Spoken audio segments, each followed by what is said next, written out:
Hello and welcome back to Copenhagen for the second day of the inaugural PDC Nordic and Baltic Championships, where by the end of play this evening, somebody's going to be the first ever recipient of the Jan Hoffmann Trophy, and with it, a spot at the PDC World Darts Championship at the Alexandra Palace come December. Last night saw the tournament get underway. We saw some shock surprises, saw some brilliant stuff. And this afternoon, the seeded players come into the fray. I'm in the company of PDC Nordic and Baltic expert Alex Moss throughout the course of the day's play. Before we look ahead to this afternoon, let's have a look back at last night, the first night we've ever seen of Nordic and Baltic Championship darts. And the big names, it's fair to say, pretty much had it their own way. Yeah, I think that's fair to say. We did see quite a few nerves on that stage. You know, there's a lot of players that played last night. It would have been one of the biggest games of their careers, being involved in this tournament, being involved in a setting like this. But like you say, pretty much it went to form, really. The players we expected to come through, and we have got a lot of the big names coming into the action today, and they are going to have to up their game if they're going to knock out one of the 8 seeds and get through to that final session tonight. You mentioned big names being put under pressure. Dekker was probably the player that typified that most. He was in a lot of trouble for a lot of that game, but that class, that experience just kind of came through in the end, didn't it? Yeah, he was in a real dogfight, wasn't he, with Keskinarkaus, 2-1 down, 3-3. Managed to get over the line 6-3, and I was looking back earlier today, his average was just under the 80 mark. It's the first time he's averaged under 80 for 37 matches across the PDC, so it's a long time since he's dropped to that level. We're expecting him to up his game today, and he's going to have to, going up against Darius Labanuaskas. Indeed, we're going to see some of the seeded players come into action throughout the course of the afternoon session. But just talking about a couple of the unseeded players that we saw come through last night. We saw Östlund and Victor Tingström make it through. We'll see Victor in the first game against Andreas. We'll talk about Östlund first, who found himself 3-0 down, had to reel off 6 on the spin to get through to round 2. Yeah, I mean, that was a very impressive comeback from Östlund last night, being 3-0 down. And we talked about it on the commentary during that game as well. Just the composure, the maturity from him. He is the second youngest player in the field, 25 years old, but he showed maturity beyond his years. He didn't look flustered, 3-0 down, things weren't going his own way, managed to turn it around, win those 6 legs on the spin, and it's got him into the final day today. In terms of the other players that impressed, Andreas Hyllgaardhus did exactly that, didn't he, against Andreas Torbjörnsson. Had to survive a little bit of a scare. Torbjörnsson reeled off 3 on the spin, but other than that, it was a very comfortable, very efficient display from him. Yeah, it was a really strange game, that one, the battle of the Danish Andreas is that one. We saw Hyllgaardhus race into that lead, go 3-0 up. Torbjörnsson come back with 3 legs of his own, and then the last couple of legs from Hyllgaardhus, I think it was 2 5-visit legs. So he saved his best for last. He's going to have to put that performance together and not have that little dip during the middle of the game when he's going up against one of the big seeds today. And the player that set his stall out yesterday was the player who played in the first match, Victor Tingström. Not had the best of years on the Pro Tour, having got his tour card in January, but set a little bit of a stall out last night, didn't he? Yeah, he was first game on last night, topped the averages with the 85, and he really didn't give Ivan Springborg a look in, did he? Raced into a 5-0 lead. Ivan, he had 1 shot at the double. It was that 1-2-1 finish that got him on the board. But that game was played in Victor Tingström's terms. He had it at arm's length. And yeah, he comes into today. He's got a tough ask going against the #1 seed. But he'll be pleased with last night, getting the job done in that first game. And he'll fancy his chances of causing the upset. Well, that was last night's action. Today, we play all the way down to a winner. By the time we get off air at around about 11:30 local time, we will know the first player that has won the Jan Hoffmann Trophy, and with it, a spot at the World Championships at the Alexandra Palace. This afternoon, the seeded players come into play, and there's some intriguing names. We'll begin with Darius Labanuaskas, because wherever he plies his trade, he's doing well this year. Top of the Challenge Tour Order of Merit. On the Pro Tour, he's made last 16s. He's probably going to get into the World Championship via that particular Order of Merit. Wherever he's gone, he's had success in 2025. Yeah, it's been a brilliant 2025 for Darius Labanuaskas, as you say, topping the Challenge Tour, and the way he's topped it as well, winning 3 titles. We know how tough that Challenge Tour is. You've got a lot of top quality players on there.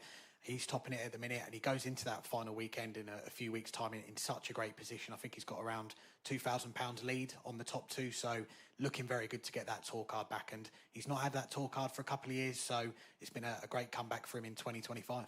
One thing we've always said about Darius is he's got this real efficiency about his game. When he dropped off tour, it was just beginning to become a little bit inconsistent. It feels like he's found that base level again, and that's why we're seeing him get more joy again. Yeah, I think so. He's played an awful lot of darts this year. You mentioned about him playing the Pro Tours, being a top-up player, playing really well in those. The Challenge Tour, top of that. Nordic and Baltic Tour as well, he's top of the averages in that. So wherever he's gone, he's played to a very good level, and we're seeing the success that he's had on the Yoki this year. And for him, when you consider the career he's had on the Nordic and Baltic circuit, this would be the icing on top of the cake if he could win this tonight. Yeah, absolutely. I think he's the third most successful player in the history of the PDC Nordic and Baltic. 13 titles that he's won. He's topped the rankings before. But if he could go all the way today, okay, he's already guaranteed to be at the World Championship pretty much. But I think he wants to get his name on that trophy and just add another title to that collection. Well, from a player who's been one of the stars of this tour for the last few years to somebody who's really burst onto the scene over the last 12 months. So that's Teemu, the number 2 seed for this tournament. He's going to be making his Alexandra Palace debut come December. But my word, did he have to do it the hard way on the circuit this year? Yeah, he certainly did. I had a little chat with Teemu yesterday, and we were looking back on that final weekend of the Nordic and Baltic Pro Tour, and he admitted himself going into that final event in Norway, he was in 3rd place, and he'd kind of given up on getting 2nd place because Oskar Lukasiak had quite a decent lead, and we saw Oskar miss those 2 match darts against Brian Locken in the last 16. Had he won that game, would have confirmed him 2nd spot. Teemu goes all the way, wins the title, goes ahead of him on countback. He's going to the World Championship. And it's interesting as well because for a lot of players, they're playing for 2 things, the trophy and the spot at the World Championship. Teemu's got the advantage of the fact that he knows he's got the safety blanket of playing at the World Championship. Does that allow him to free himself up a little bit and play just for the trophy, for the prize, as opposed to anything further down the line?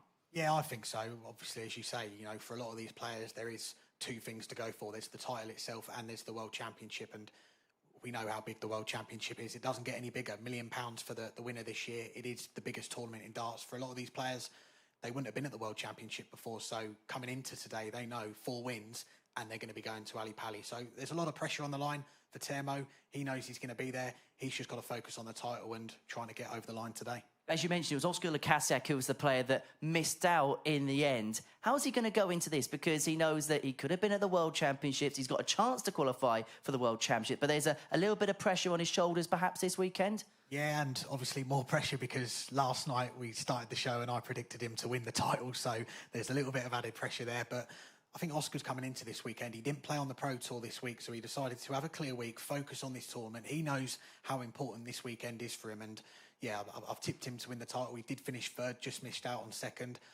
I think he's really going to fancy it today if he can put a run together and make up for missing out on 2nd spot in the rankings. What do you make of that, Darius? Because obviously we've seen the likes of Victor, Darius, etc. go and play in Leicester at the Players' Championship this week. For those players, particularly on a day like today where there's going to be so much, particularly if you go deep, you've got to potentially win 4 games to win the title. How much is management of energy, conservation of things like that to be successful today? Yeah, it's a big day, isn't it? Obviously these players are used to playing on the Pro Tours, used to playing on the Nordic and Baltic Pro Tours where you've got a lot of games during the day. You've maybe got to win 5, 6, 7 games, but today you're playing in the afternoon. Then you've got to get yourself back down from that high if you win, get ready for what could be a long but potentially really fruitful evening session. You've got to play those 3 games in one session. For a lot of the players, that's going to be a new experience, but if they can manage it correctly, the rewards are there. Well, the player to beat on the Nordic and Baltic circuit last year was Andreas Harrysson. He won 4 of the titles. He's the number 1 seed. Is he the player to beat this weekend? I wasn't quite sure last night because I thought Dekker, after what he'd done on the Euro Tour last weekend, was going to put him right amongst it. But he's got to up his game today. I do think Andreas Harrysson is the man to beat. He's had such a successful year on the Nordic and Baltic Pro Tour, winning those 4 titles, 2 finals as well. He got to Ali Pali with a weekend to spare. He's going to be making his debut. And even on the Pro Tour as well, you look at the Euro Tour, putting in some big numbers, the Players' Championships as well. If he can put together a run today, produce his best game, he is going to take some stopping. He takes on Victor Tingström, a very close friend of his, but that friendly rivalry is going to have to go out the window up there for 11 legs. Yeah, it absolutely is. Those two know each other very well. They've been part of some successful teams in the Swedish WDF system as well. They've won some medals, so that's got to be put to one side today. And I guess for Andreas Harrysson, he's done so well this year, got that number 1 seed in. His first game of the tournament, he's got to go up against a PDC tour card holder. So a little bit unfortunate that that's how the draws worked out. But yeah, both players are going to be bang up for this and they'll have a little bit of a break. They'll be the first player into the quarterfinals. So yeah, it's all about getting the win this afternoon and then getting ready for a big evening. Man from day ahead of us, you ready for it? Let's do it. Right, it's time to go. It's finals day. It's a day where the check is going to be picked up here at the inaugural PDC Nordic and Baltic Championships. And to get the players on stage for our first match between Andreas Harrysson and Victor Tingström is your master of ceremonies, Little Richard Ashdown. Yeah, thank you, Henry. Thank you, Alex. A very warm welcome, ladies and gentlemen, to our second round here at the PDC Nordic and Baltic Championship. We're looking forward to 8 matches this afternoon, all the best of 11 legs.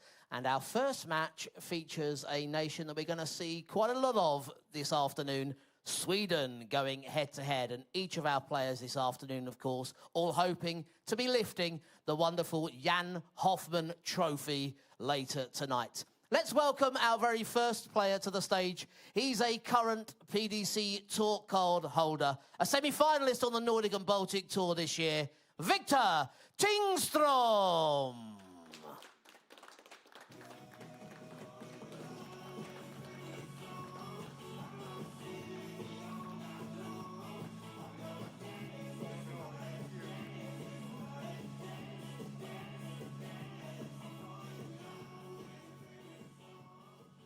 And we now welcome our number 1 seed, a winner of 6 Nordic and Baltic titles, twice a winner on the PDC Challenge Tour. It's Andreas Harrysson.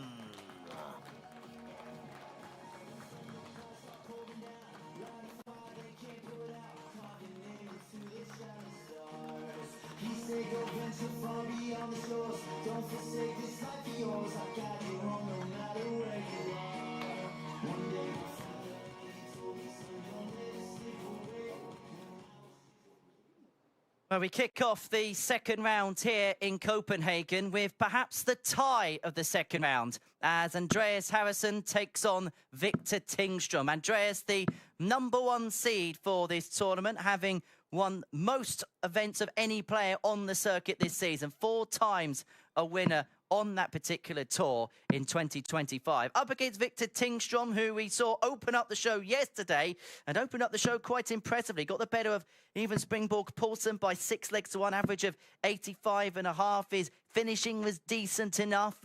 Around about 50% of the opportunity he had at a double he took in that particular contest. But as far as games go at the Nordic and Baltic Championship, they don't get much tougher than Andreas Dirty Harrysson, a player that we pretty much expect to be plying his trade on the Pro Tour sooner rather than later. Is he, Alex Moss, the player to beat in this tournament? Yeah, I think so. And he could be the player that's beaten in around 25 minutes, half an hour, because Victor Tingström is a very tough opening hurdle for Andreas Harrysson to overcome here. Got his tour card at the start of this year, just the 4th Swedish player to win a tour card via Q School, and he's built up an awful lot of experience this year playing against the world's best players on the Pro Tour. 140. And he'll be looking to go all the way today, book that spot of the World Championship, cap off his first year on the Pro Tour with a visit to Ali Pali.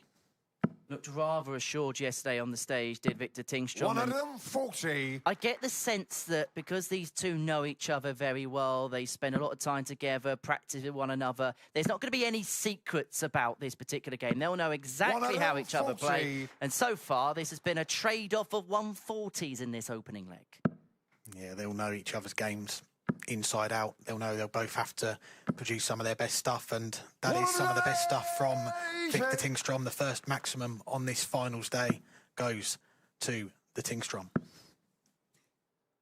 Well, yesterday we saw glimpses from players. Maybe today we are going to see them hit their stride. If this opening leg is anything to go by, we have got some day ahead of us here in Copenhagen. Double session day, the last 16 this afternoon, and we'll play the quarterfinals down to a winner later on this evening. Harrysson looking to kick things off at 161. The treble 17 isn't going to go. And Victor himself potentially looking at the bullseye at the back of a combo. Looking at 90 to break the throw in this opening leg.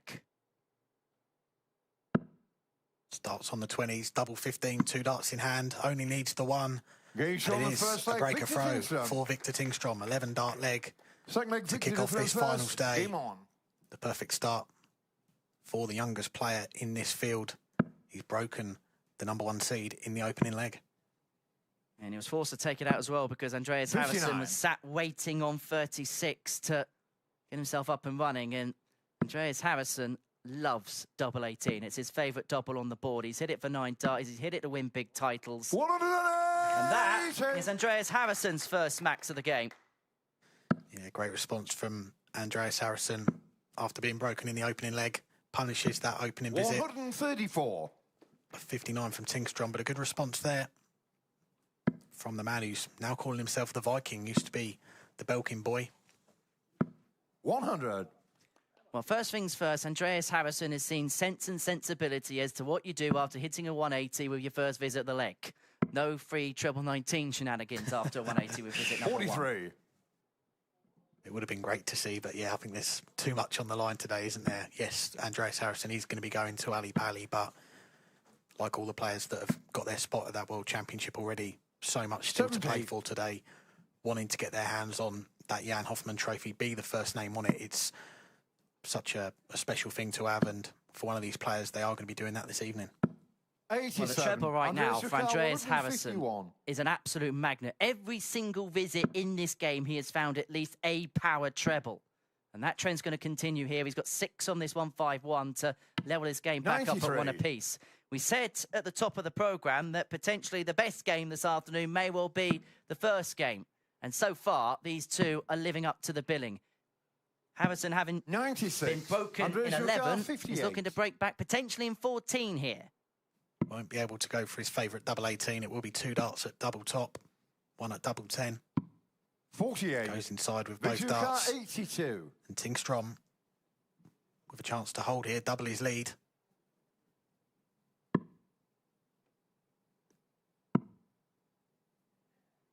One dart at double top. Game shown the second leg. Clinically Victor dispatched. 2 from 2 on the doubles, and Victor Tingström is 2-0 to the goods. Third leg, Andreas to throw first. Game on.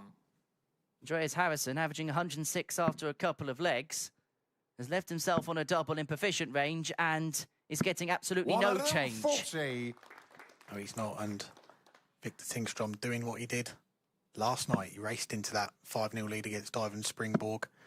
Okay, on that occasion, Ivan didn't get any darts at a double in the opening 5 legs. He's just seen 2 darts missed from Harrysson to level up this one. But again, another strong start for Tingström, and a start that he needed to make in this game, because you start to go behind against a player like Andreas Harrysson, it can be a long way back.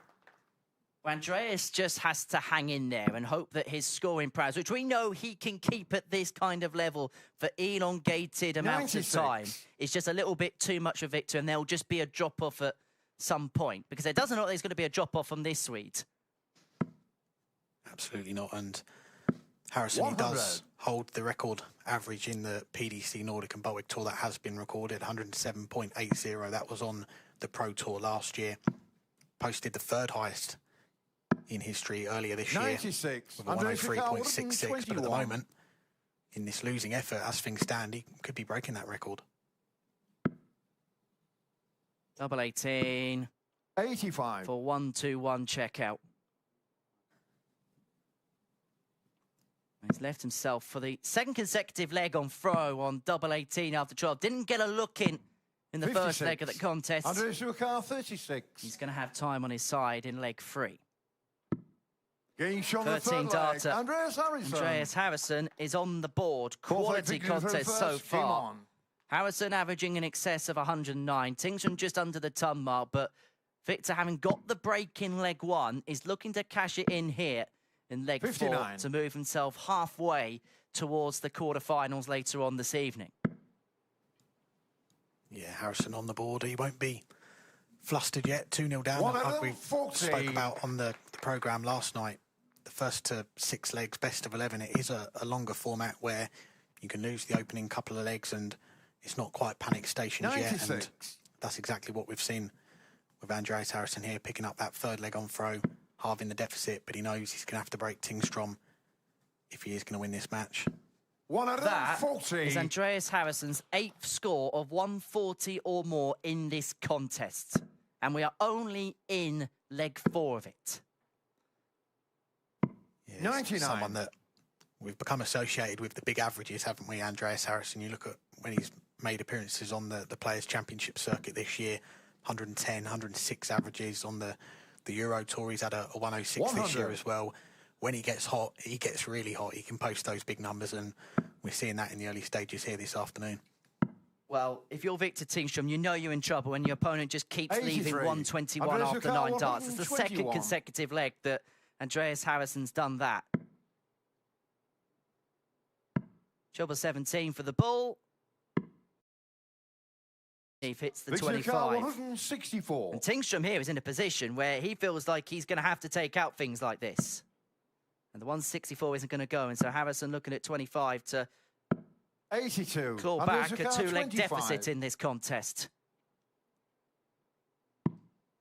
2 darts at double 8 for parity in this one.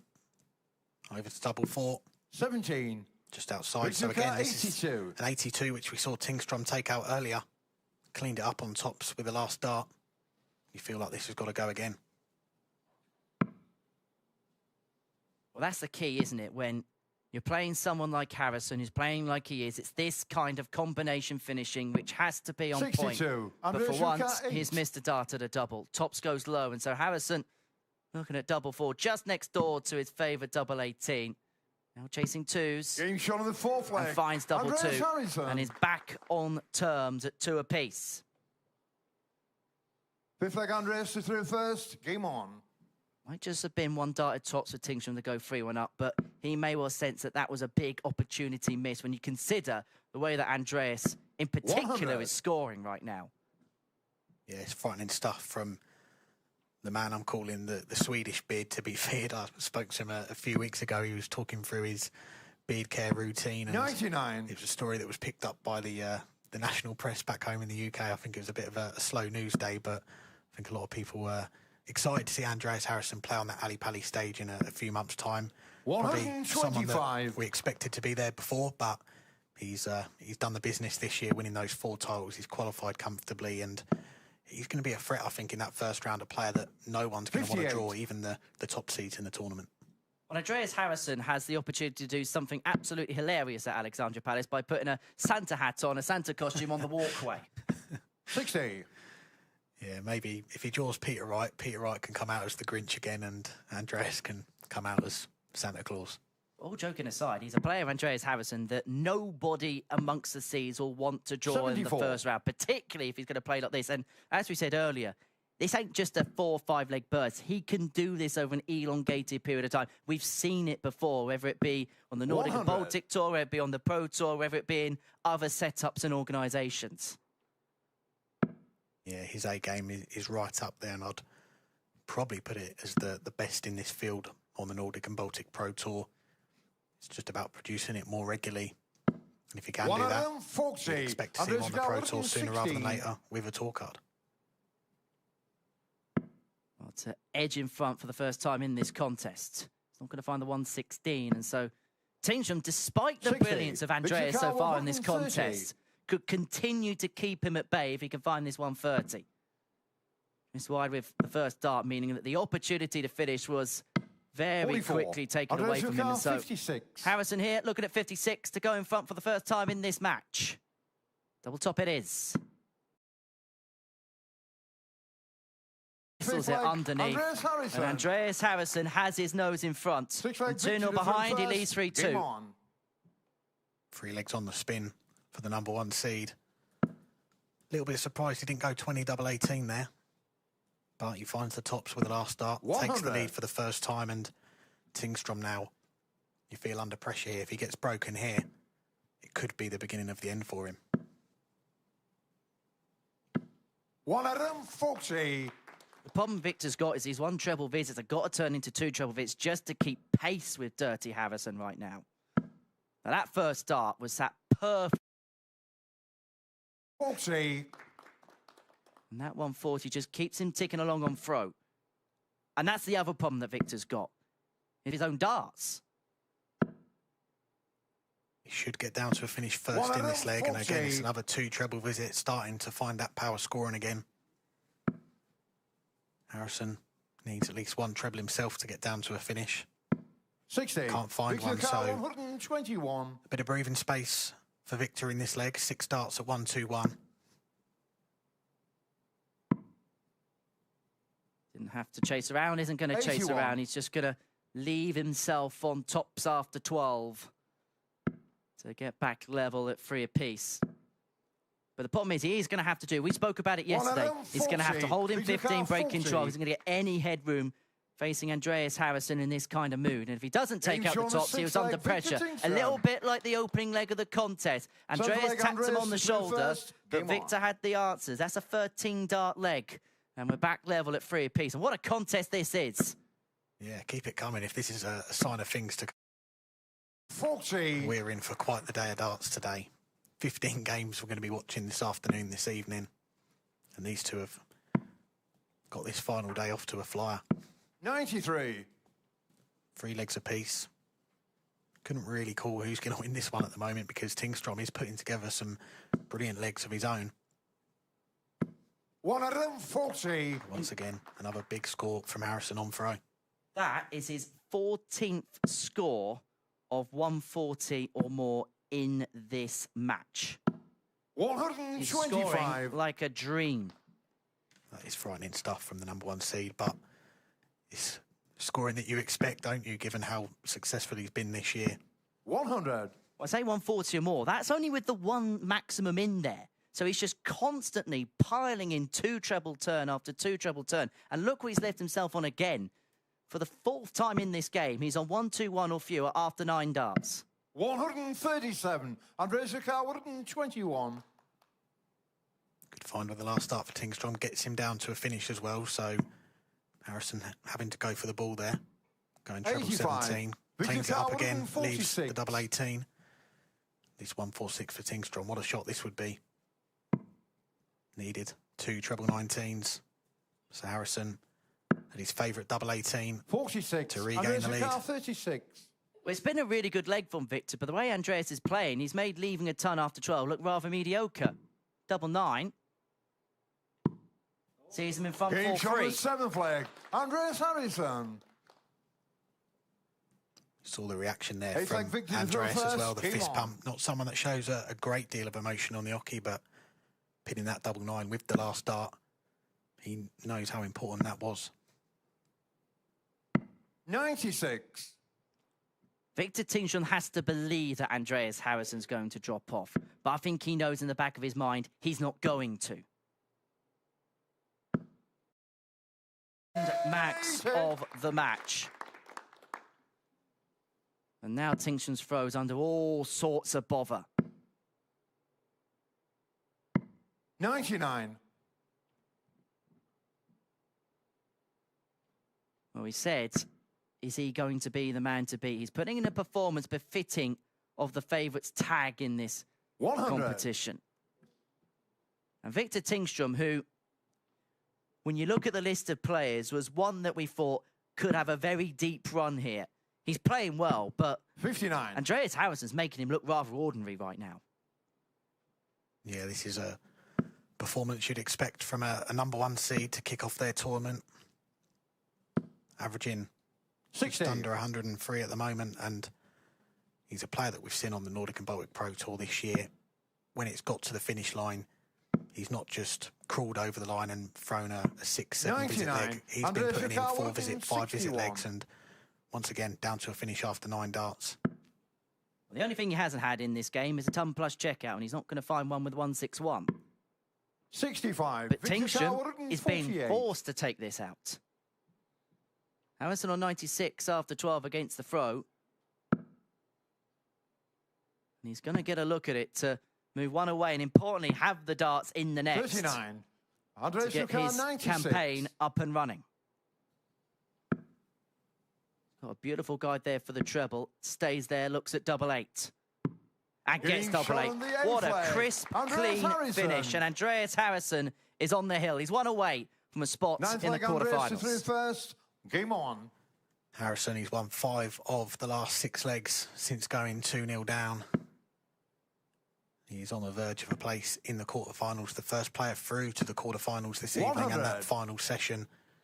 He can have a bit of a break before he plays his next game in the tournament, but it's all about getting through, getting your place in the final session. He's just 1 leg away now. 93. Very difficult right now for Victor Tingström to see anything positive. But the level of performance is there to be competitive. For 85. him, it's going to be all about trying to finish off the Pro Tour season rather strongly. Another couple of rounds of Players' Championship action. He's got a lot of work to do to get to Minehead and Alexandra Palace. He's going to have to 94. go much deeper in tournaments than he has done so far in 2025. But for him, it's going to be all about building up ahead of year 2 and trying to keep that 44. tour card and keeping those privileges on the Pro Tour circuit. Definitely, and he's also got his final weekend on the development tour coming up as well. Last chance at that 56. PDC World Youth Championship.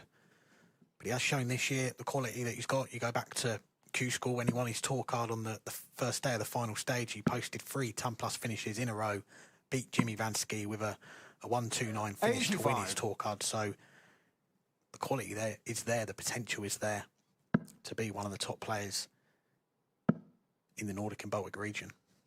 Made a development 55. tour final, lost to Tyler Thorpe in that in the last round of events. Best run on the Pro Tour is a run to the last 16. Andreas has gone one step further on the Pro Tour circuit, and it looks like he's going to go one step further than his compatriot here, because he's 129. tried to leave himself on double top by hitting the treble 9 there. He's going to come back for 2 at that target when he comes back to seal a 6-3 win and to put the cap 95. on what has been Andreas a 58. dominant display. The #1 seed setting his stall out. Game, Well, that shot, and was a about nigh-on Andreas immaculate Harrysson. display from Andreas Harrysson. In the end, the average just underneath the ton, but he had just too much for his good friend and fellow compatriot Victor Tingström. The #1 seed, Andreas Harrysson.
Welcome back to the PDC Nordic and Baltic Championship. It's the second day's worth of action here in Copenhagen. And before the break, we saw the #1 seed, Andreas Harrysson, get his campaign up and running with a clinical, ruthless display to dispatch Victor Tingström by 6 legs to 3. Average just under a ton, a couple of 180s in there. He's safely through to the quarterfinals. Our second match is a meeting between Daniel Larsson and Jonas Masalin. And your MC is Richard Ashdown.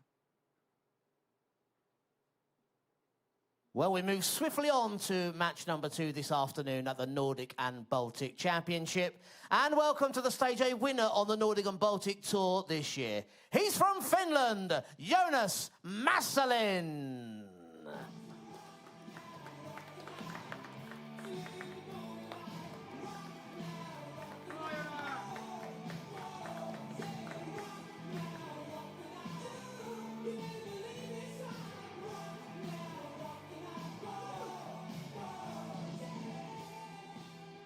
And his opponent picks up his 8th Nordic and Baltic title on the tour this year.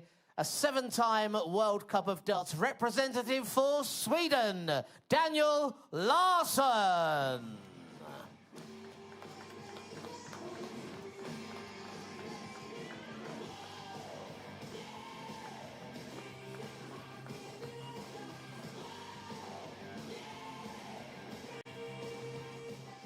And I must not forget to mention another familiar face and voice upon the stage, our referee, the calculator, Kirk Bevins.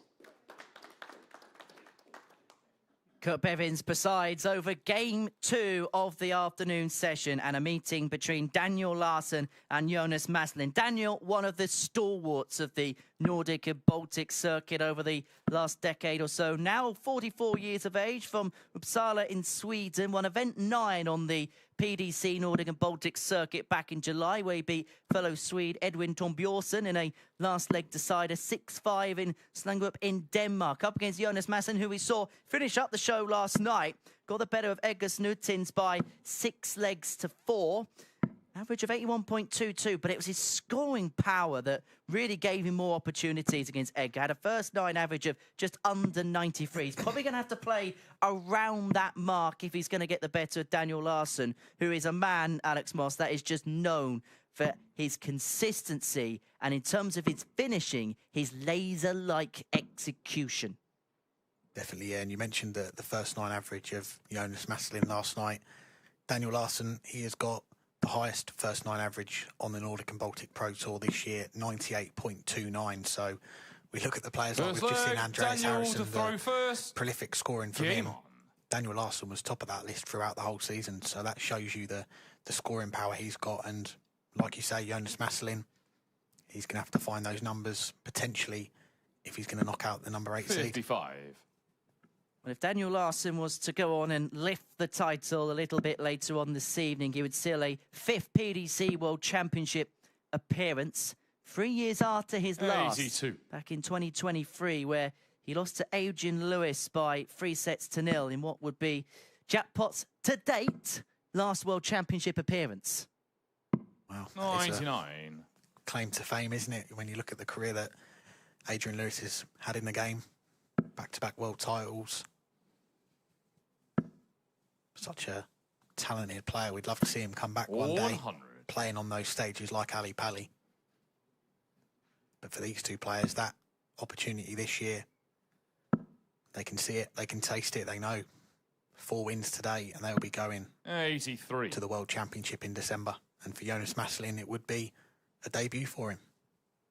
Be some way to cap off what has been a good year. Himself a winner on the circuit in 2025. Beat fellow Finn Teemu Harju in the final of event 2 in Riga, Latvia. That came in a last leg decider 6-5 with an average of 98.28. So we know he's got levels to his game. And we 44. saw glimpses of that last night. And it feels like he's overturned the throw of Daniel Larsson in this first leg. And following the quickfire brilliance that we saw between Andreas Harrysson and Victor Tingström in the opening game of the session, 27. This one's going to be played, you felt, at a little bit more of a sedate pace.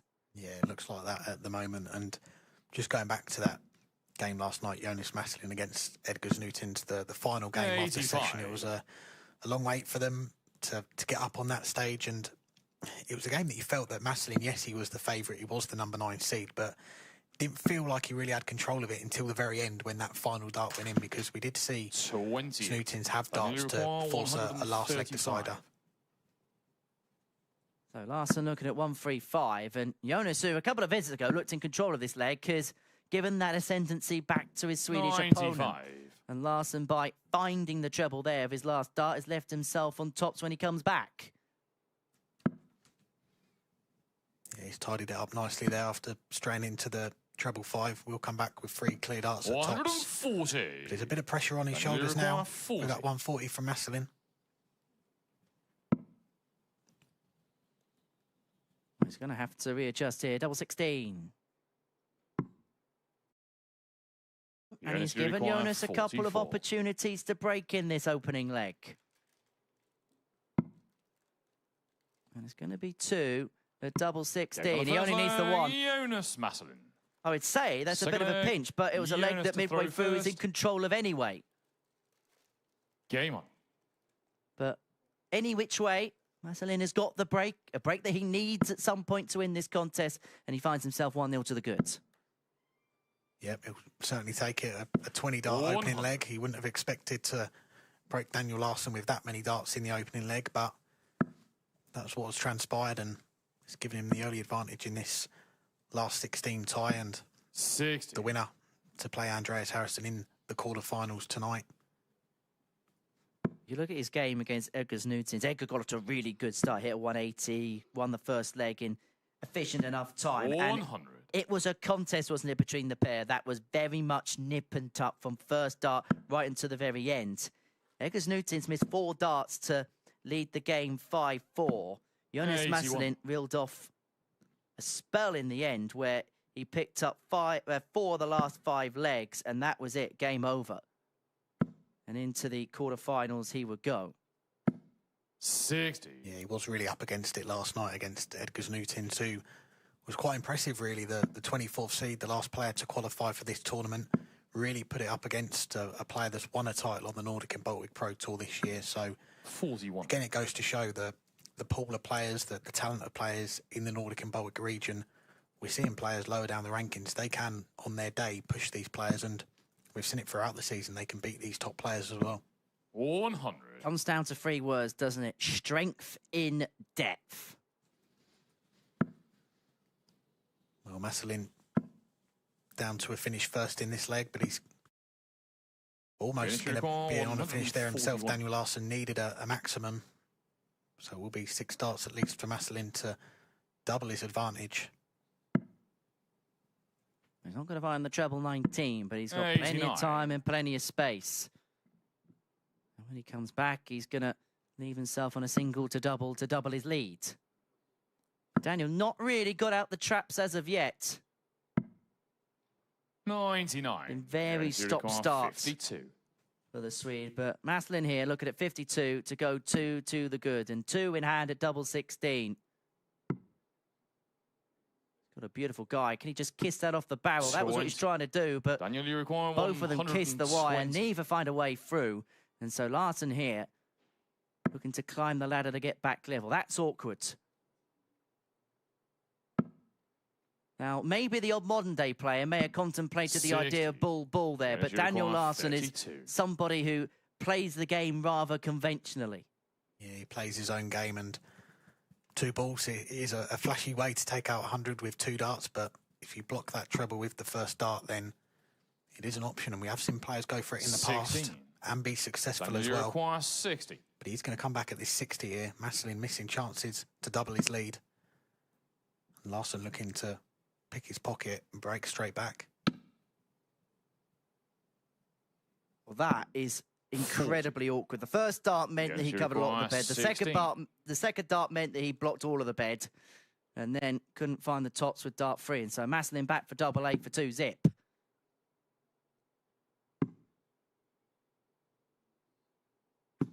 No score. Daniel, you require Opportunities 20. have come and gone for the Finn. And Larsson is somebody that, when you give him chances like this, On the he will second take leg, them and Daniel he will Larsson. pick your pocket. And we're Third back leg, on Daniel terms through at 1 first. apiece. Game on.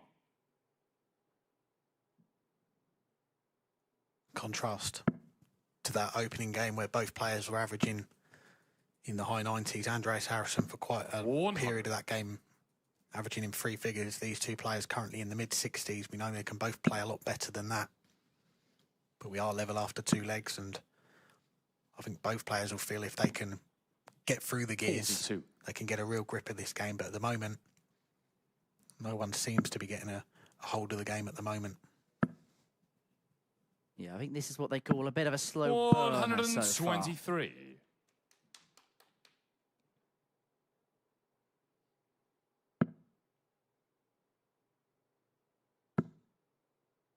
But that's more like it from Jonas. 108. Again goes the way of the Finn. Pulls out the Johnny Clayton finger point as well, and maybe it's a case of once one player gets going, the other player will follow. We have seen that in games in the past. darts is one of those sports where you kind of get the feel of your opponent, don't you, a little bit? And how many times do you see it, particularly at the top level, in longer format games particularly, where you'll see a couple of players on stage, first 5 legs are just feeling each other out, go through the motions a little bit, and then once they get going, they get going.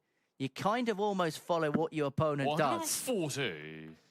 There we saw it with Daniel Larsson, with a 140 getting down to a finish first in this leg after 12 darts. Masalin starting on the 19s. 95. Takes off the 95 to leave a ton. 198. So 98 for a 2-1 lead. Potential 14 darter if this double 19 goes first time of asking. From the third leg, By Daniel far Larsson. the best leg of the contest. First. And for the first time in this contest, Daniel Larsson has the lead. Yeah, that's much more like it from the Swede. One of the most successful players on the Nordic and Baltic Pro Tour. Richard Ashdown mentioned it on the intros, an 8-time winner on the Nordic and Baltic Pro Tour, the 5th most of all time. 140. He won that title in Denmark a few months ago, beating his fellow Swede Edmund Torbjörnsson 6 legs to 5. It was a match that went all the way to a final leg, and Larsson breaking 99. Torbjörnsson to win that title. Also making a final this year as well, earlier on in the season.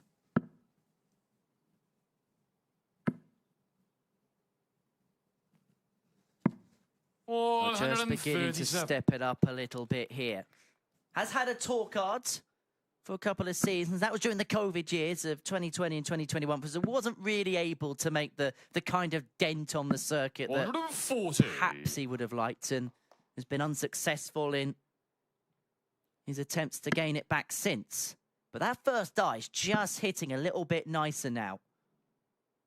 If he can just hit that in and around the top of the treble 20 bed, he's going to get some joy.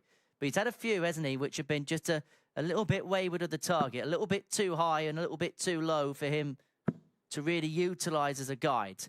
But he's left himself a 1-2-4 after 9. Found a 14 darter in the previous leg and is finding a real uppage of levels here. Yeah, we said about players going through the gears. Looks like Daniel Larsson is doing that bullseye 99. once. Just outside. So Masalin's throw under pressure here. This 102 may have to go. Isn't going to get a dart, and so Larsson back for 25. Potential back-to-back 14s to go 3-1 to the good. Slumberous start for the Swedes. But he's really beginning to spark into life here. 28 darts in the last 2 legs. Game on. And Daniel Larsson finds himself 3-1 up with a crucial break of throw. Wins this one. He goes 3 clear with just 2 more needed for a spot in the quarterfinals and a meeting with his fellow compatriot Andreas Harrysson tonight. 60.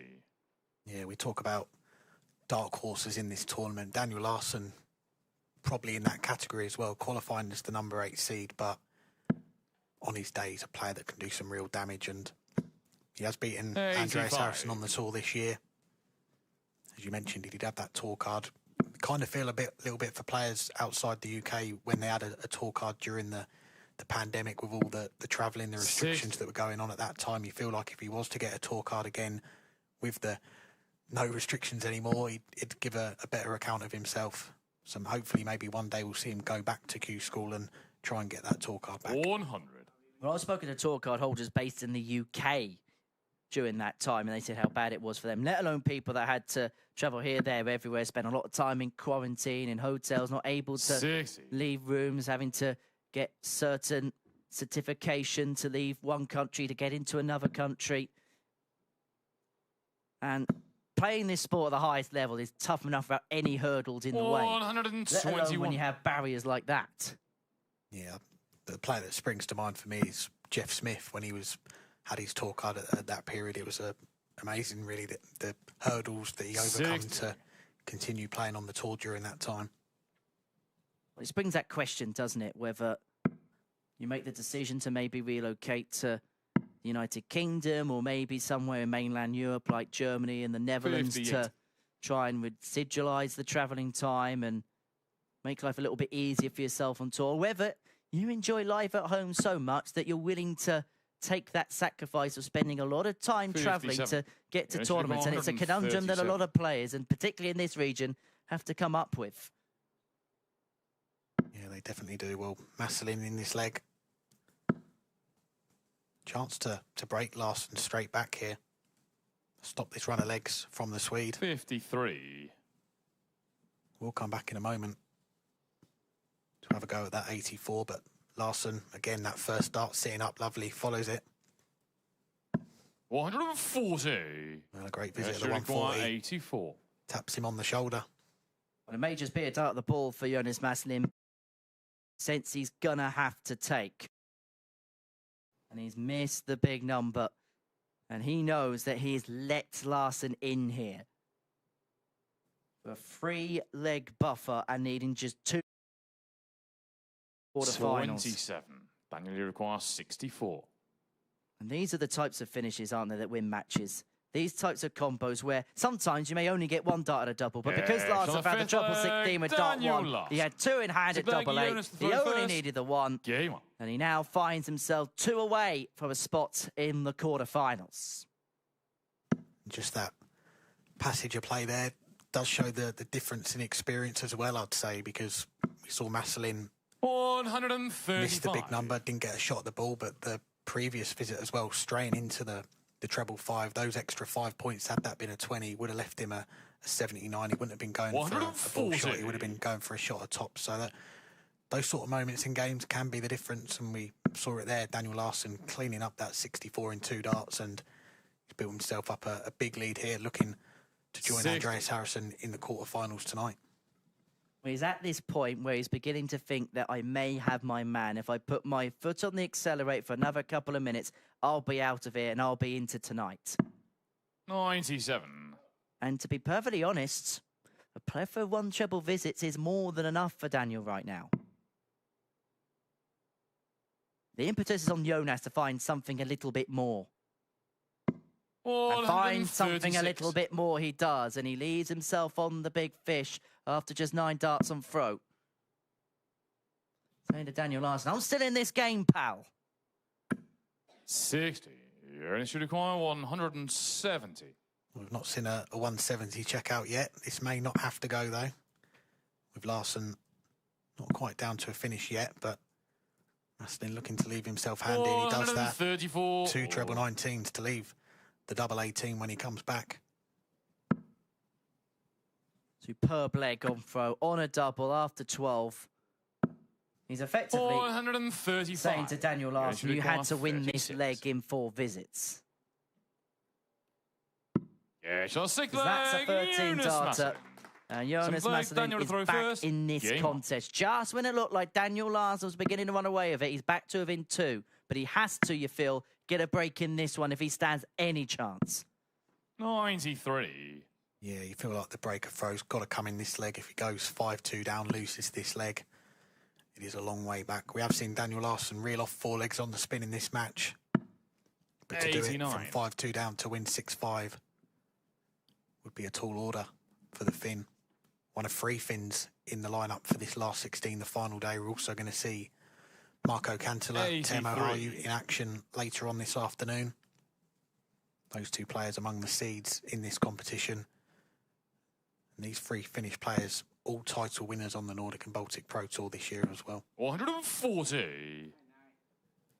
Yes, Jonas has reeled off those legs against Edgar Znutins, but with the greatest respect to the world, what Edgar was throwing back at him in comparison to what Daniel's throwing at him are 2 125. completely different things right now. Another 2 treble visit for Larsson.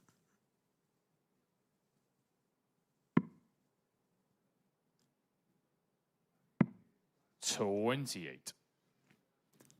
He's in control of this leg. They're moving 1 away from a place in the quarterfinals. And once again, that first start. High hand, that's where he put it, and he follows it up with another 2. It's a maximum for the number 8 seed. Double 10 left after 12 darts. Got to give Jonas a lot. He is absolutely requires 20. scrapping away, chipping away at the task. Yeah, But Daniel Larsson isn't giving him any room Larsson. for manoeuvre. Right leg, 14 Jönsson throw data. first. And now Game on. he's one away from a spot in the last 8. He said that he can pull off runs of 4 on the speed. He's going to have to pull off a run of 4 in a row, 46. Jonas Masalin, if he's going to complete the comeback here. Well, if he wants some inspiration to the title that he won on the Nordic and Baltic Pro Tour this year, he was 3-1 down against Teemu, Harju. Reeled off legs 125. in 14, 11, 15, 12 and 14 to win that title. He's going to need to find a spell like that, you feel, if he is going to complete the comeback. 140. What I will say is he's beginning to find a little bit more scoring power. He's finding a few more 2-treble visits and beginning to pose more questions to Daniel Larsson. But every single time he's posed a question, he finds an answer. The man with the highest first 9 average on the Nordic and Baltic Pro Tour this year, he's shown exactly why that is. Another maximum from Larsson. 57. And he's closing in, you feel, on a place in the quarterfinals tonight. 6 darts from 196 to face Andreas Harrysson 140. in the last 8, and he's left himself on a single to double combo after just 9 darts.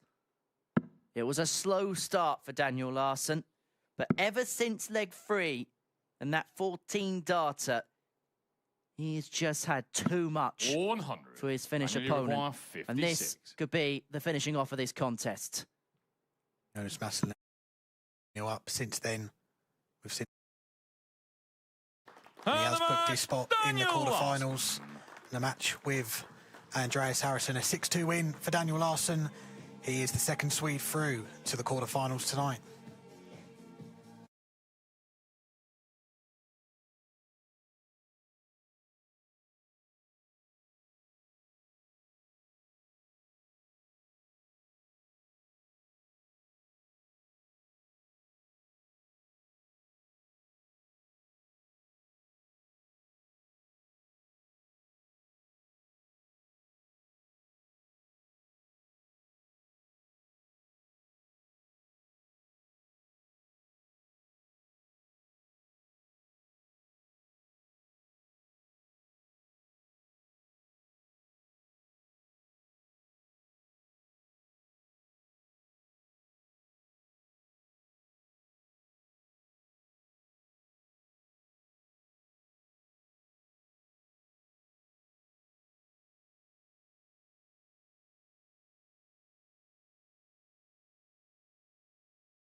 Welcome back to Copenhagen and welcome back to the inaugural PDC Nordic and Baltic Championship, where before the break we saw Daniel Larsson book a date with his fellow compatriot Andreas Harrysson in the quarterfinals later on this evening. He got the better of Jonas Masalin by 6-2 in the second match of the afternoon session here.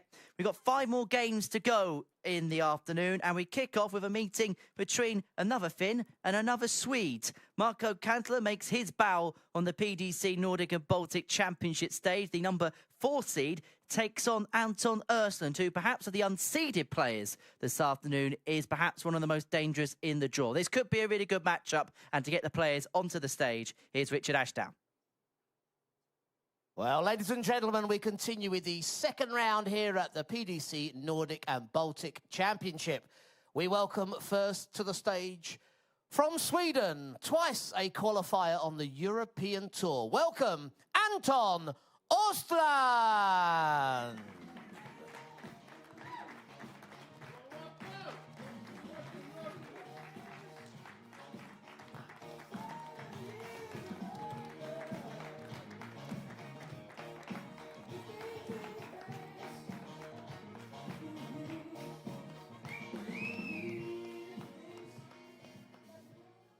And we now introduce our Finnish representative who's taken part in 13 PDC World Cup of Darts. He's a 15-time Nordic and Baltic champion on the tour. It's Marko Kantele!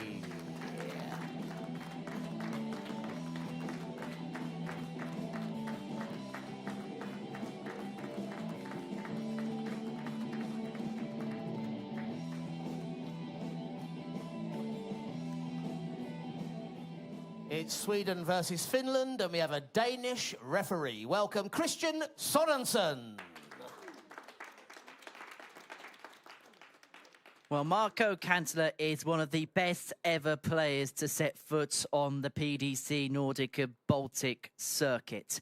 Has won an event in 2025, now 57 years of age, from Vaski in Finland, and he has a career that is unrivaled. He's won 15 PDC Nordic and Baltic titles in his career. He was the 2023 Nordic and Baltic Tour ranking champion. He's won a couple of WDF events 20 years apart, the 2004 Nordic Cup and the 2024 Irish Open, which has actually given him an invitation to Lakeside and the WDF World Championship come the end of November. Up against Anton Östlund, who yesterday went 3-0 down to Sivertsen of Norway before rattling off 6 on the spin to seal a 6-3 victory to book his place into the second round. These two, well, they know one another well enough. And one thing that Anton will know is Marko will go at his own pace. He'll do his own thing. He's not somebody that gets perturbed or disturbed by anybody or anything else.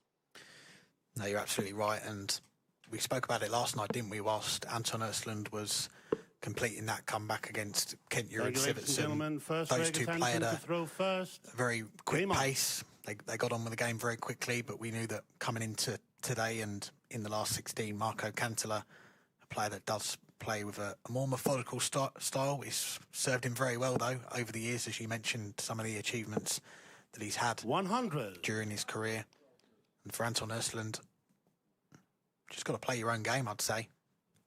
Just the one meeting between the pair this year, that came in a qualifier for the European Tour. That was event 10, and that was won by Anton by 6-4. So he's got happy memories of facing Marko in recent times, and that coming back in July.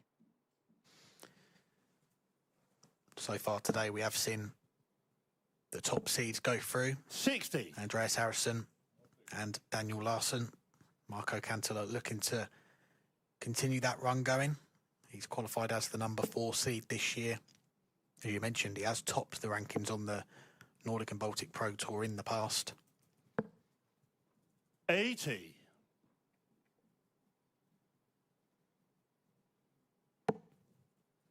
Over here, when we've spoken about how significant the Jan Hoffman Trophy is 55. for the players and for everybody involved with the PDC Nordic and Baltic. And perhaps there's not a player that would want to lift the trophy more from a personal aspect than Marko Kantele, who spent years upon years travelling the circuits with 96. Jan and picking up titles and winning a number of matches. Yeah, Marko, he's been around the game for such a long 57. time. You mentioned he's already qualified for the Lakeside this year. If he was to play in that event, it would be the first time he's played in it for 20 years. His debut was back in 2005, and since then he's gone on to make a handful of appearances at the PDC World Championship at Ali Pali. The focus for today will be win this title, get yourself to Ali Pali. 170. Well, that is a rare occasion where you don't want to hit a 170. Because Kantele's going to have to spurn one when he comes back. But luckily for him, it looks like he's got a fair bit of room to manoeuvre. 100. Marko, you require 15. This for a break of throat. Even himself on a single to double after just a dozen darts. Wow, nearly busting his score there. If he'd have drifted a little bit lower in the double 7, would have ended the turn, but he has got 2 darts at double 4.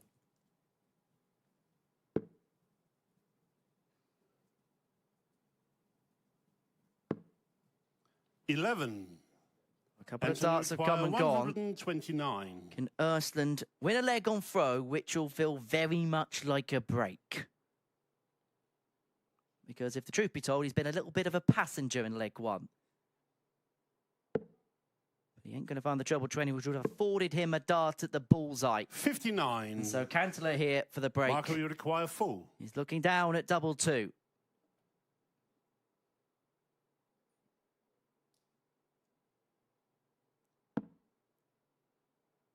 We're now chasing the madhouse. And one up. Way that his darts go into the board.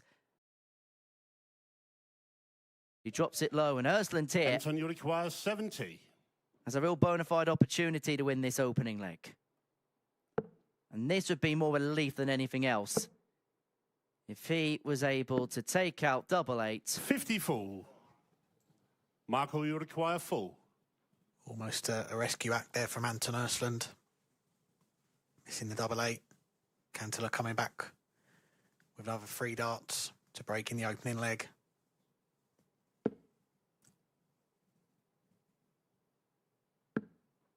Game to Gets the it first with the leg. second dart. Marko Kantele. It was a brilliant start to the leg. He was Second averaging around leg, the it's ton. Marko to throw first. Left 15, I think it was, after 12 darts. Ended up taking a few more visits than he wanted, but he has got that opening leg on the board. A breaker throw. Once again for Anton Östlund, who had that slow start last night, going 3-0 down. He has lost his throw in the opening leg here as well. 83. You know, Anton was pretty much the first player to arrive in Copenhagen this weekend. He's pretty much spent the last couple of days milling around the tournament hotel. 45. Pretty much the first player to arrive into the auditorium this morning. Got here around about 10 o'clock, and he was loitering about with the likes of Victor Tingström. Yeah, there's plenty of Swedes in the 50. field, isn't there? 8 we started off with today of the 16. We have lost one of them, Victor Tingström, losing that all-Swedish tie with Andreas Harrysson. And for Anton Östlund, the youngest 57. player now left in the field at 25 years old, going up against one of the most experienced players there is in the Nordic and Baltic region in Marko Kantele. That first dart isn't an issue whatsoever, but that second dart is.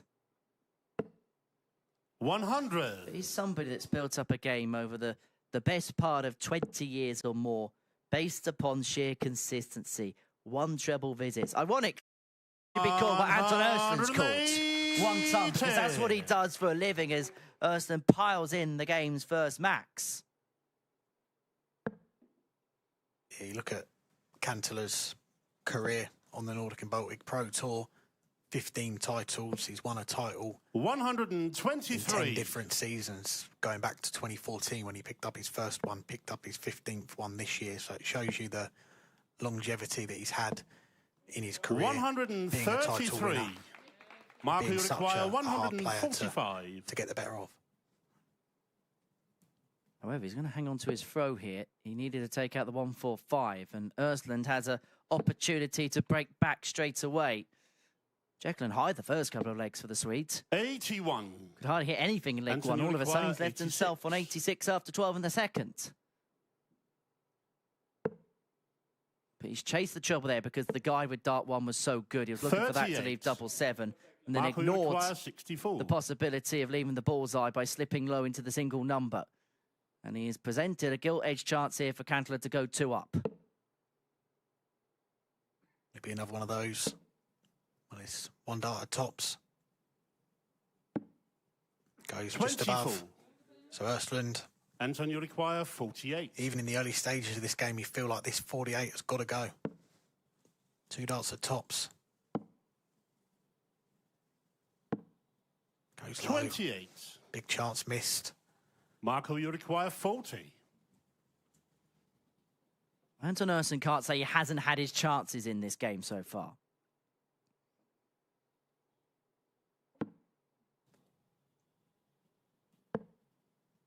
Well, that nearly bust the score. Double 10, just about. 30. But this is Antonio very required scrappy 20. and very edgy so far. Östlund back for double 10 to break back and level this game up at 1 apiece.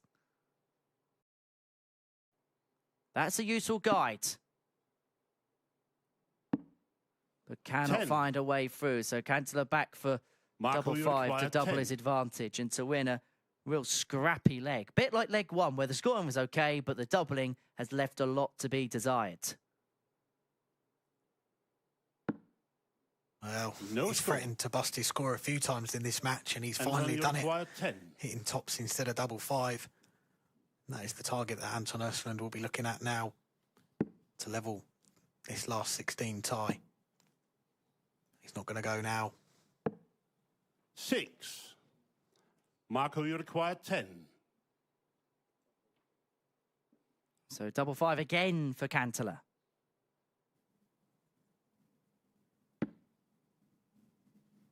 Has to look at the left side. Well, what does he see of that? No score. Anton, you require 4. Double 2.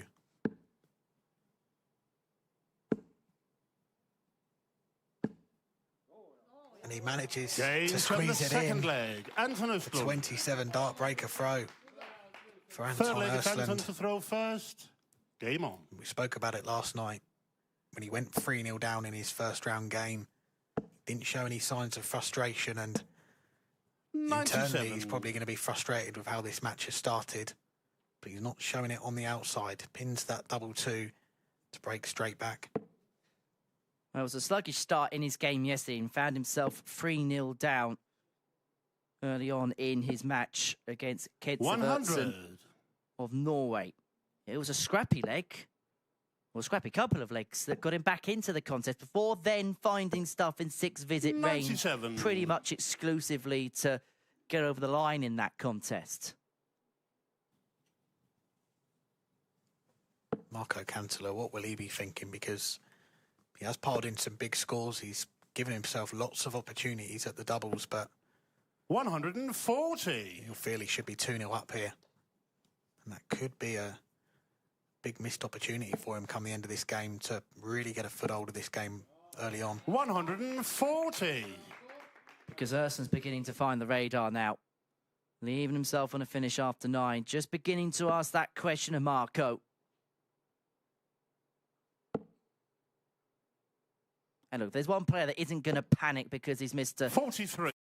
at double in the Antonio opening require couple of legs of a best of 11 167. match. It's going to be Marko Kantele. But he will be concerned about the fact that Anton is just beginning to push things up. And perhaps it would have been somewhat 142. ironic if after the first couple of legs, both players have been scrapping around the doubles, that Östlund would have taken out the 167. Yeah, we'd have seen an unintentional 170 and then a 167 in the opening 3 legs. But Östlund, time on his side here, will come back in a moment at that 25.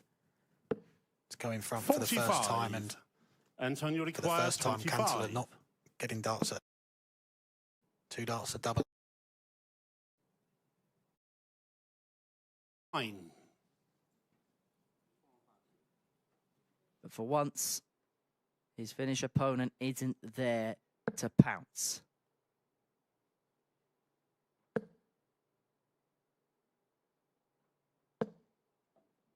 $37. So 3-more in hand, a Antonio double eight for a requires 2-1 16. lead.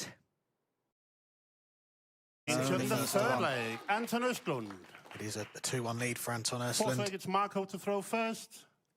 Game Far on. his best leg of the match after what was a 9-visit leg in the last leg. That's much more like it from the Swede. He does take the lead for the first time. 43. Just watching Anton in the background a little bit between throws. Heading back to the drinks table and just 131. biding in his own time in the background. And Marko's at the board. Just going through his process.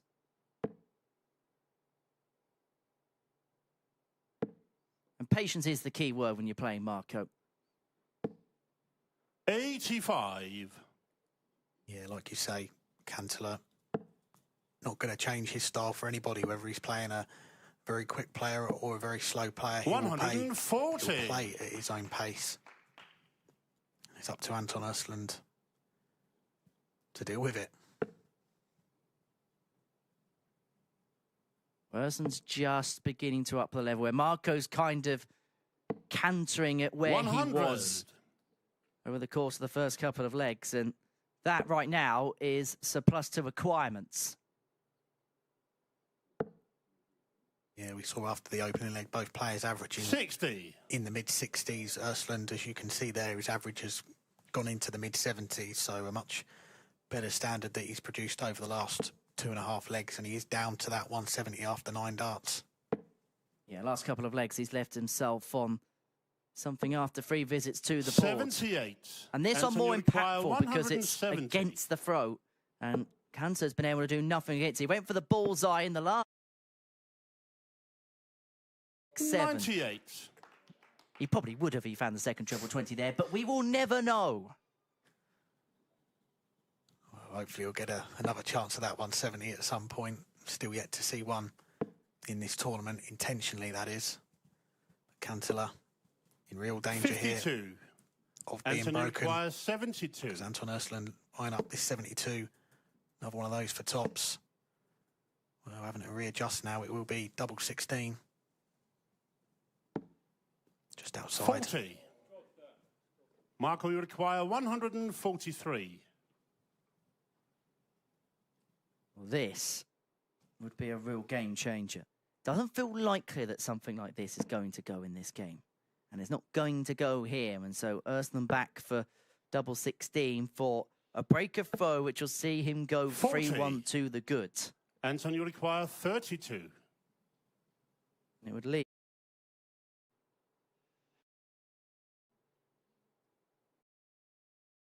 No score. Marko, you require 103.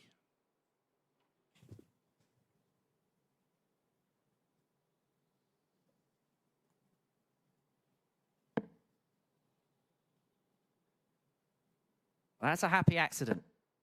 If he found the treble 17 there, he would have had a poke at the bullseye. So Östlund to 39.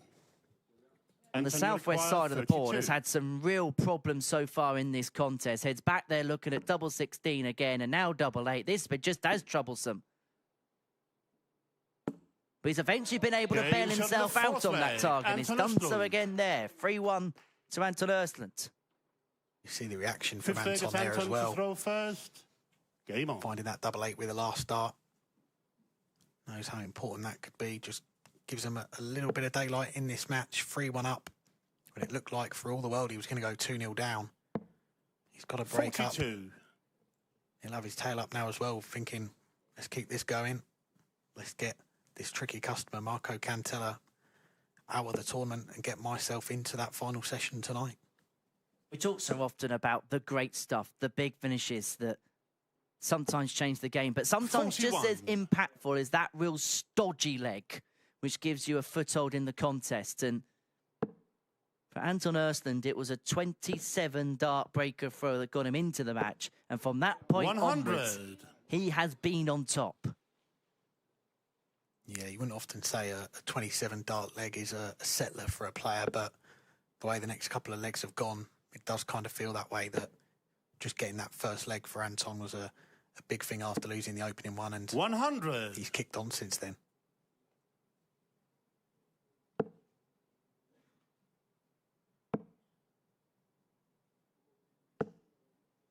However, has presented 45.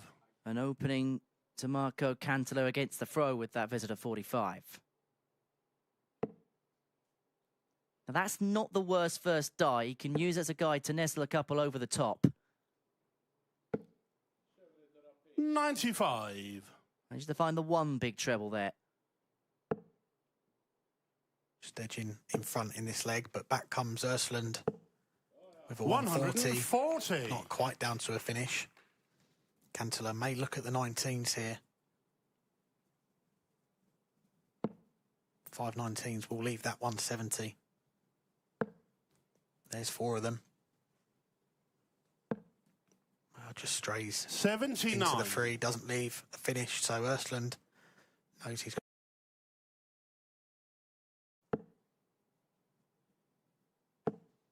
123. And he's left himself in situ on a single to double when he comes back to open up a 4-1 lead. perfect timing from 1 ton there to leave a single to double. 100. 1 lead. Anton, you require 51.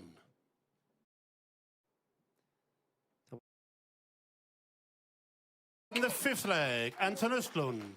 Östlund 6 2 leg, it's away Marko to throw first. from the quarterfinals. And so far, so good for Sweden. Andreas Harrysson beating Victor Tingström 6-3 in the opening match. Daniel Larsson beating Jonas Masalin 6-2 in the second one. 58. And Anton Östlund here 4-1 to the good against Marko Kantele here. Well, I think we know that at least one game we are guaranteed not to have a Swedish winner when Darius Labanuaskas takes on Dekker. But yeah, there's a lot of Swedish players in the final day today, and particularly how well Andreas Harrysson played in the opening game today. He put down a real marker, didn't he, for the rest of the field to say, I've got my spot at the World Championship, but put that to one side. I want to win this tournament. And he has shown everyone what he can do this afternoon, and uses that kind of level tonight. He is going to take some stopping. Yeah, we've got Sweden on next game as Edwin Torbjörnsson takes on Valters Melderis of Latvia. Number 5 seed in this tournament. The winner of that game will take on the winner of this game in the quarterfinals a little bit later on this evening. Valters Melderis flying the flag for Latvia this weekend. He is the only Latvian in the field. One of the new title winners on the Nordic and Baltic Pro Tour this year. It shows you how well he's done this year, qualifying as the number 5 seed. 60. And tonight we have a bumper session because we're playing down to a winner. 4 quarterfinals, 2 semi-finals and a final all in one session. The quarterfinals will be played over the format we're playing this afternoon, a best of 11. The semi-finals over 1st to 7 26. and the final 1st to 8, best of 15 to determine who's going to be the first ever winner of the Jan Hoffman Trophy and who is going to be heading to the PDC 96. World Darts Championship come December. And if it's the number 1 or number 2 seed, Andreas Heinsøe or Teemu Harju, it'll be Oskar Lukasiak that will be joining them at the showpiece occasion in North London. Yeah, there's 3 potential winners today that gets Oskar Lukasiak to the World 97. Championship. Of course, he'll be hoping that he's the one lifting that trophy. He does the job himself. He's coming up in action a little bit later on, going up against Barauskas in our penultimate game in this afternoon session. In the final game today, Johan Engström, another Swede, going up against Andreas Hyllgaardhus, who is the only Dane left in the field, the only home contender for this title. He beat Andreas Torbjörnsson last night 60. to keep himself Anton, in the you tournament. require 148.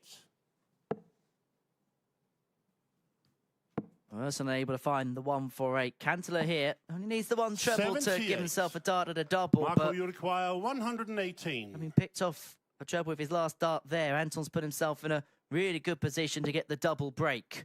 But Kantele is going to get a look. Well, it looks like that's just gone wide of the 18. It has. He's missed the big number, and he may well pay a gargantuan price for it. Yeah, Östlund looking for a fit. Moves across the oche. Just goes inside. 2 darts missed for a 5-1 lead. Require 40. Kantele now does get a chance at that tops to stop the rot.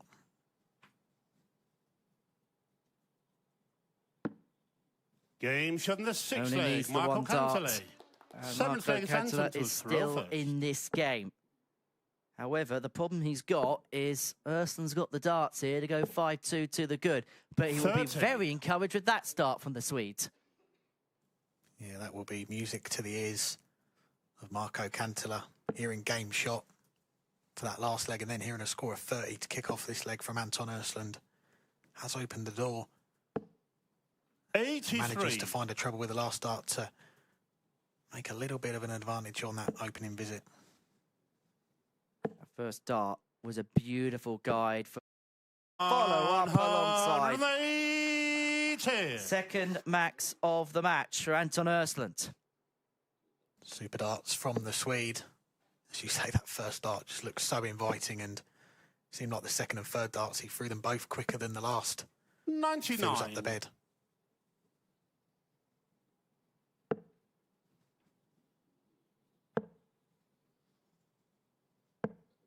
96. Big pick-off with the last. Big exchange between the pair. Because you get the sense this is the game on or game over leg. Kantele breaks it, we're back on throw, and he has an opportunity to square up at 4-piece. Anton wins this, then he's free clear, and Kantele needs to win 4 on the spin. 99. Yeah, you feel now or never for Marko Kantele if he's going to come back into this game. He has 99. had some big comebacks on the Nordic and Baltic Pro Tour this year. 4-0 and 5-1 down in a semi-final against Darius Labanuaskas. He won that 1-6-5 and went on to win the title. So he has got it in the locker to come back. Well, Ersson's piling 60. in a very good leg on throw. Anton, you require On a 2 darter after 12 to go 1 away. Decided to stay there. 80. Which is Marko, perhaps you require interesting because the 160. double-double was particularly on because of the precariously blocked nature of the triple 20 bed. But he is going to come back for double 8, which has been a little bit love-hate for him so far this afternoon. Yeah, maybe Anton 100. would have looked at that Anton, you double-double require had 16. Kantele been on something a little bit 60. But he has got 3. Game shot in the 7th leg. Only needs the Anton 2. Östlund. Anton Östlund 8th now, leg, it's Marko to throw the first. 20th seed in this tournament. He's 1 leg away from knocking out the number 4 seed. Been speaking with Paul Nicholson about this in recent times, and he's a big believer and is very much an advocate of the modern way that the game is 43. played. And he's a big believer that in a situation like that, if a target's obscure, then why would you not go double-double? Because you've got a bigger target area and a clear target area to aim at. No, it's a very fair 100. point. And Paul Nicholson, one of the astute minds in the world of darts. And the double-double route is something that we are seeing more and more in the game. Even at the very top level, you think of the likes of Luke Littler, Michael van Gerwen. We even see players going 3 doubles. You think 100. of the 120, famously done by Jose de Souza in the Premier League. A few other players have done it in recent times as well. But put it in perspective. If that dart's in 140. by and large, he's probably going to go down and chase something else. But it's Marko Kantele that's chasing his tail right now. It looks like he may well have his tail between his legs in a couple of moments' time because Östlund looks as if he is about to finish this job off. 140. Good response there from Kantele. His throw in danger here of being broken again, and if it is, then it is the end of the road. 91. And Östlund does leave the 170. We'll come back with a shot at the big fish to wrap up this last 16 tie.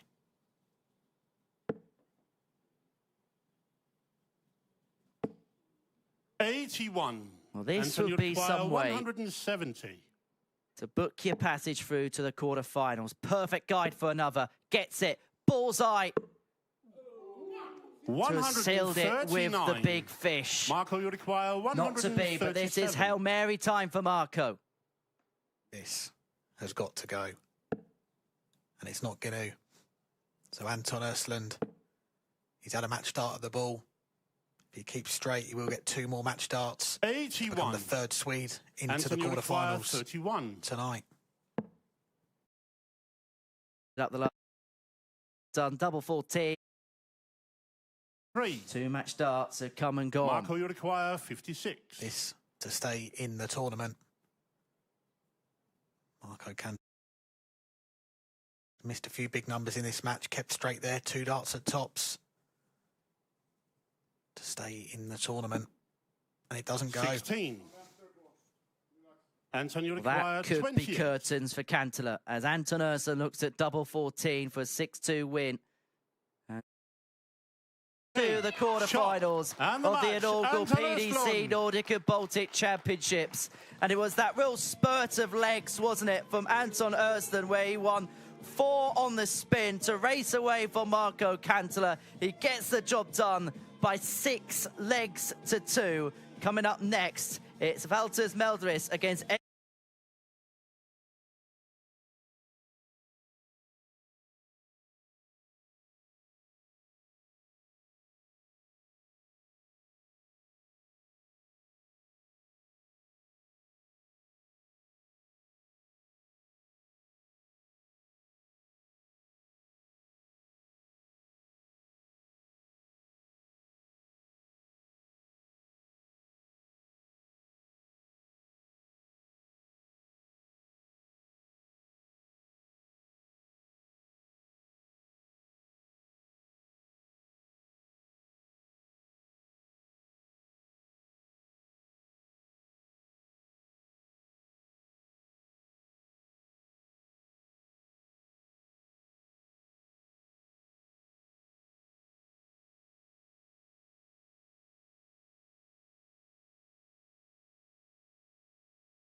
Welcome back to the PDC Nordic and Baltic Championship, where before the break we saw Östlund get the better of Marko Kantele by 6 legs to 2. We're reaching the halfway point of our afternoon session here in Copenhagen. Match 4 is a meeting between Valters Melderis and Edwin Torbjörnsson, and to bring the players onto the stage, it's Richard Ashdown.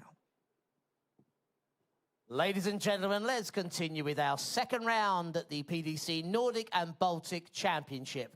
We welcome to the stage a finalist on the Nordic and Baltic Tour this year, our number 12 seed from Sweden, Edwin Torbjörnsson.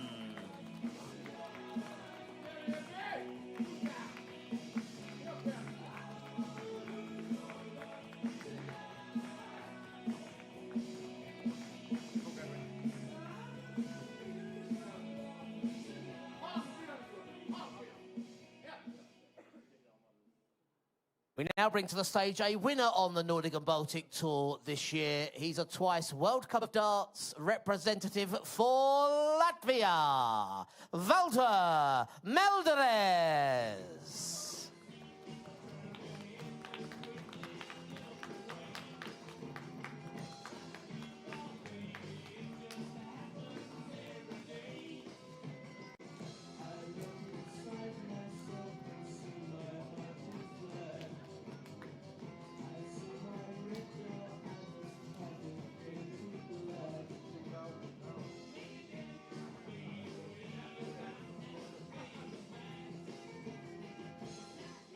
And as if I would forget to introduce a legend here on the stage, our third referee, it is Mr. Paul Hicks. Quite literally not a person that Valters Melderis didn't shake hands with on the walkway there as he takes on Edwin Torbjörnsson. We're at the halfway point of the session. The winner of this one will take on the winner of the previous match in the quarterfinals, Östlund, later on this evening. Valters enters as the number 5 seed from Ogre, event winner this season. One event and made the final in the second weekend of the PDC Nordic and Baltic season in Gothenburg. One event free, beating Johan Engström 6-4 before losing the final of the next event 6-2 to Marko Kantele. And he doesn't have to worry about him going forward in this particular competition. As for Edwin Torbjörnsson, we saw him in action last night. He won his preliminary round match against Niels Heinsøe in a last leg 6-5. Found himself behind early on in the contest. Trailed in that particular match by 2-0 before then reeling off for the last 5 to claim victory in that one. It's a meeting between Latvia and Sweden in Game 4. And Alex Moss is alongside myself, Henry Deacon, in the commentary box for this one. Edwin to throw first. Game on.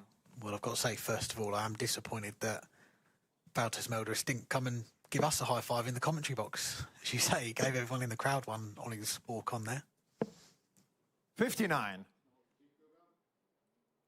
Well, Valters, a player very much in 2025, has stepped up a level. He's gone up another gear. He's gone from perennial contender to a champion and somebody that can do very good things. 121. It almost kicked off with a max.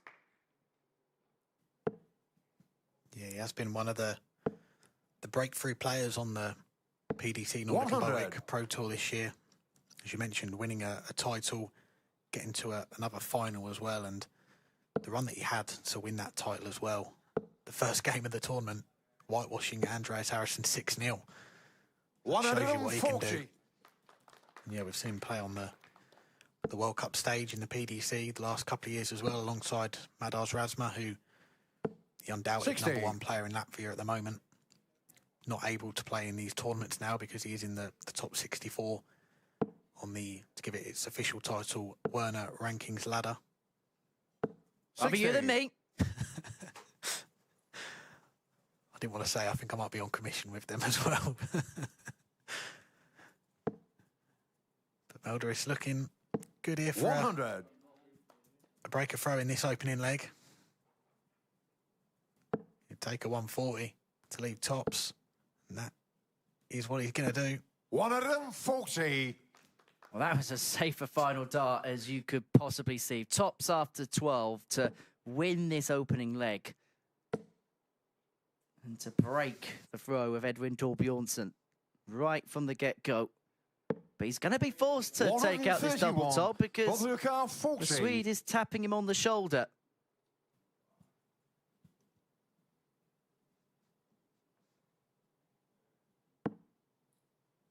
Two tens. Now chasing fives. 30. Just above the wire. 51. But above enough to give Edwin an opportunity to win a leg that he's been a passenger in for so long. Well, goes wayward. Doesn't get a second dart at a double. 40. Valters 10. Doesn't leave a double either. So it's 3 darts again for Valters Melderis to break in the opener. He's going to have to burn a dart. It is a double 2. 8. Double trouble in this opening leg. And so Torbjörnsson looking at 11 to get on the board. Valters spurning a plethora of opportunities. Can Torbjörnsson step in here? 7. Well, he bodges chances 2. Valters 2. And Valters is looking at 2. This leg, following the opening leg of the last game, there was some big scoring from Marko Kantele. And he ended up taking a lot longer to hit the double. And once again, that's 3 darts missed for the Latvian. And Torbjörnsson, another opportunity to hold his throw here on double 2. Like Edwin Torbjörnsson. Well, Valters Melderis Second missed leg, Valters 9 first, darts to game break on. the throw of Edwin Torbjörnsson in this opening leg. Couldn't take and has been punished to the hilt. 58. It was such a good start to that leg from Melderis. The 140 to leave tops. It looked like just a matter of time before he was 100. going to break throw, but missing all those chances in the opening leg. That's going to be so frustrating given how well he started. 139. His range around the treble 20 is unquestionable. And in terms of his season so far, 100. he's been known for his consistency. You look at his tour average over the course of the season, 83.5. That is pretty much playing around a 44. range of winning legs in 18 darts, pretty much as a mean. Yeah, if you can do that, you are going to be very competitive on the Nordic and Baltic Pro Tour. You're going to win a lot more games 134. than you lose. And Melderis is also capable of putting together a run of legs in 5 visits as well. 60. Look at how he won that final 67. against Johan Engström. He was 4-3 down, reeled off legs in 13, 13 and 15 to win it 6-4. Torbjörnsson 45. not going to take the 167, but he's not put much of a dent in it there with that 45.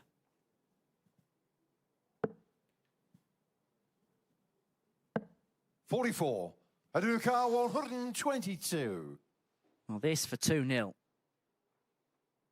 And he may well fancy himself with 6 darts from this position as well. May only need the 3. The bullseye is not 80. there. Aduka 156. This would be a bit of a roof raiser, but the 156 isn't going to go. And so Torbjörnsson back for 42. He's going to get a couple of darts in hand to get the breaker throw and a cushion in this contest. He was going to be broken in the opening leg. And he's got a break of his own. He is 2-0 to the good. Third leg, Edwin to through first. Game on. Victories for the Swedes could be continuing. We've had 3 Swedish winners so far. Edwin Torbjörnsson looking to join Andreas, Harrysson, Daniel Larsson and Anton Östlund in our final session tonight. Well, so far, it's been the Swedes that have been the winners and taking it all so far on this Saturday 95. afternoon in the Danish capital. Yeah, they certainly have. A few more players to come later on this afternoon as well. You've got 60. Riihonen going up against Teemu Harju in our next match, and then the last couple of games, Oskar Lukasiak, the number 3 seed, Johan Engström, the number 6 seed as well. So we could have a few more Swedish winners 80. this afternoon. Should be worth mentioning that the games this afternoon are being played in draw order. So this, the final game from the top half of the draw being played in the last 16. So Andreas 100. Harrysson will take on Daniel Larsson. The winner of this game will take on Anton Östlund in the quarterfinals. And then the bottom half of the draw, their games will take place in the second half of the afternoon session. 100. And then tonight, again, we'll play it in draw order. So the top half of the draw will play the first couple of quarterfinals. The bottom half of the draw will play the last couple of quarterfinals. And so on and so forth. 134. Makes sense to me. And Edvin Torbjörnsson, a couple of troubles there, gets him down to a finish. Melderis may have to swell. If he'd have hit a single, he would have had to switch, but finds a treble, finds a couple of trebles And Luka 107. to give himself an outside chance if this 107 doesn't go for Torbjörnsson. He's going to get a dart. The double top, 87. which just Valters goes low. 86. And so Melderis may just get a dart at the bullseye here, but this is a passage back into the match.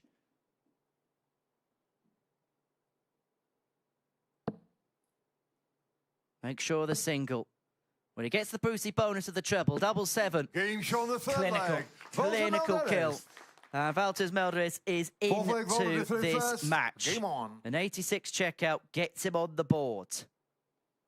Great finish for the hipster, who you saw just before he went to the hockey, just took a deep breath. He knew how important that visit was going to be. It looked like he may have gone 3-0 down 140. had he not taken that 86. But he knew the exact route. 2 18s for the ball. If he hits 4 18s, it is double seven, and 100. clinically taking out that finish to get himself up and running in this last 16 tie.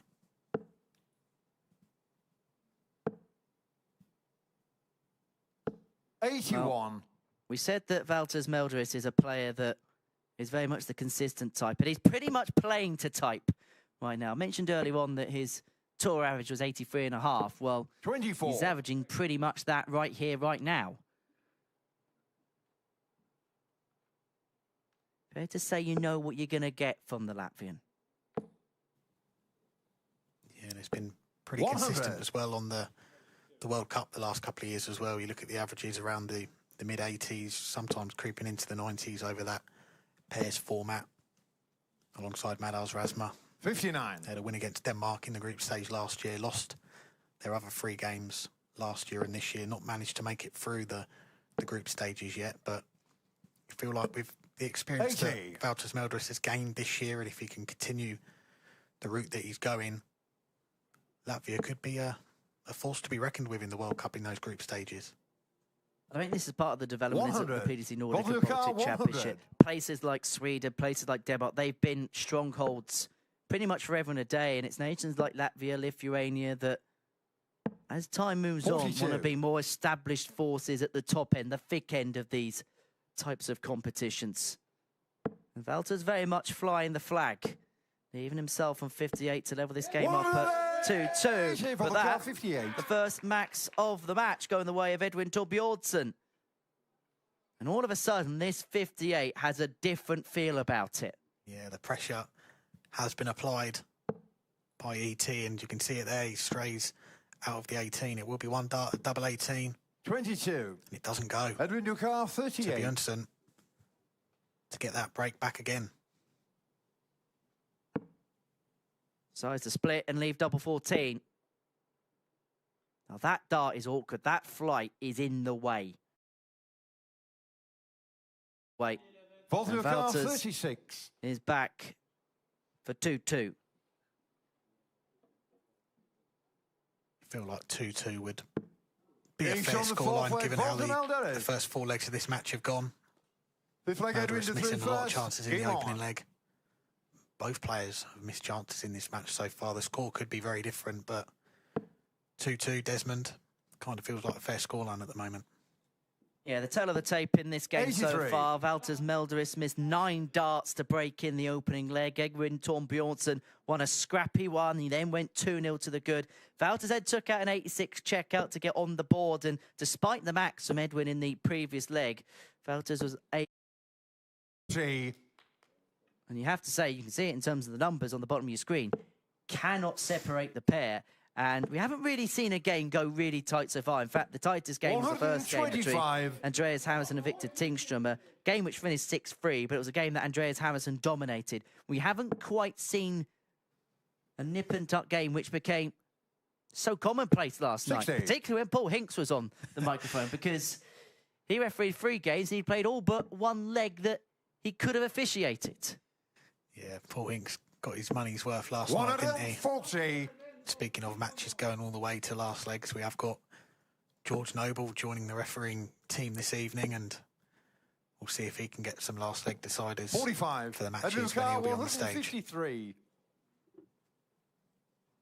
Well, 6 starts here from 153 for Torbjörnsson to get his nose in front again. Has a look at double 18. It just drops low. 125.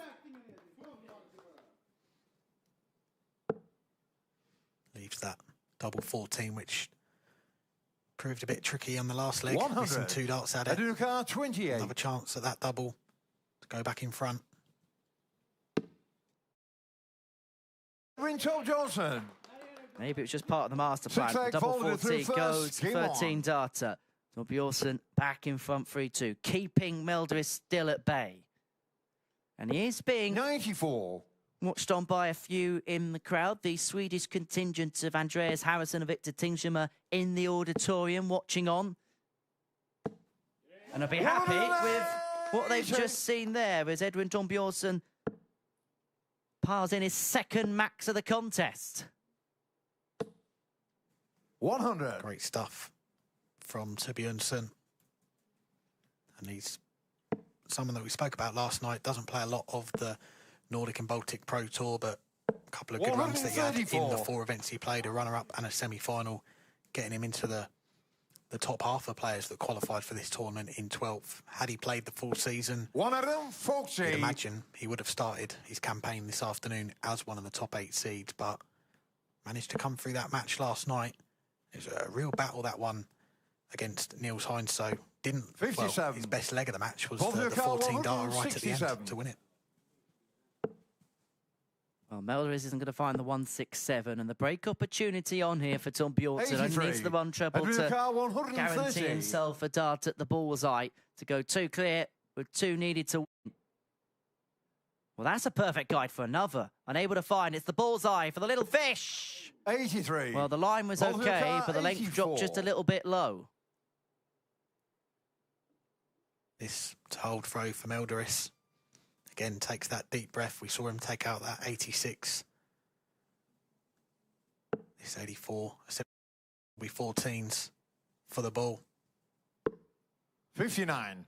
Aduka 47. A little bit closer than Torbjörnsson.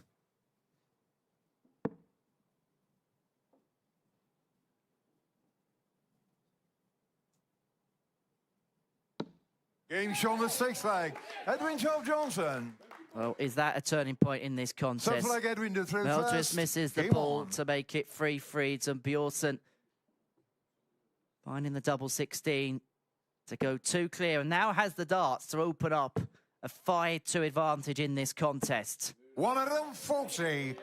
And he's finding that scoring power as well on a more consistent basis. He's dragged his average up now to just underneath the 90 mark. 135.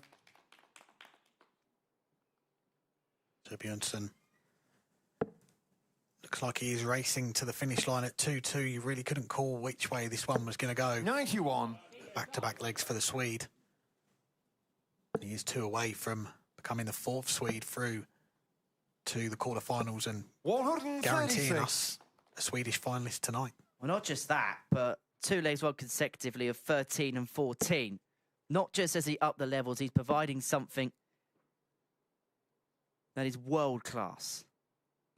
100. Leaving himself on a finish after 9.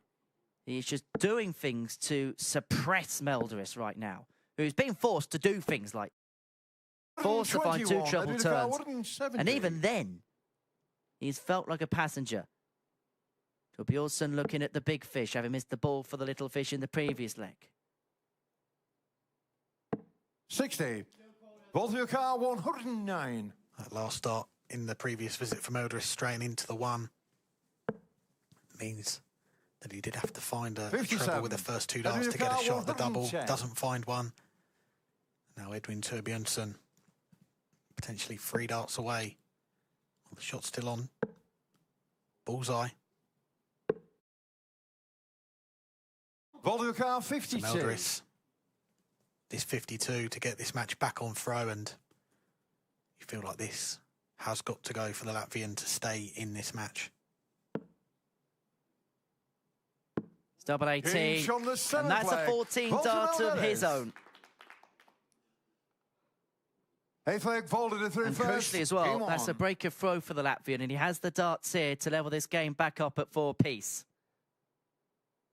Great response from Melderis, and that's the sort of legs that he has been putting together on the Nordic Baltic Pro 96. Tour this year. It's got him that first title. It's got him into the top 8 in the rankings. He is the highest ranked Latvian on the Nordic and Baltic Pro Tour. 100. And we spoke about Madars Razma earlier, being the #1 in Latvia and what he's gone on to achieve on the Pro Tour. Melderis, he has been in the World Cup the last couple of years. It's the first time we've seen a Latvian qualify alongside Madars Razma for back-to-back 137. years. So you feel like he is the Latvian #2 right now. He's set his stall out and, yeah, looking to cap off this great year that he's had with a big run in the Nordic and Baltic 134. Championship. However, Torbjörnsson just keeps piling in the 2 treble visits. The quality in this game has 82. gone up since leg 3. For the last 5 legs, 15, 13, 14, 14. Upping the ante as we head towards the crescendo. 100. Torbjörnsson, that ton gets him down to a finish. Melderis, though, will leave a better one. Can he find another treble in there?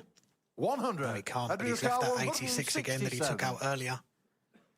Unless Torbjörnsson can take out the second biggest finish in the game, he will get a chance at it.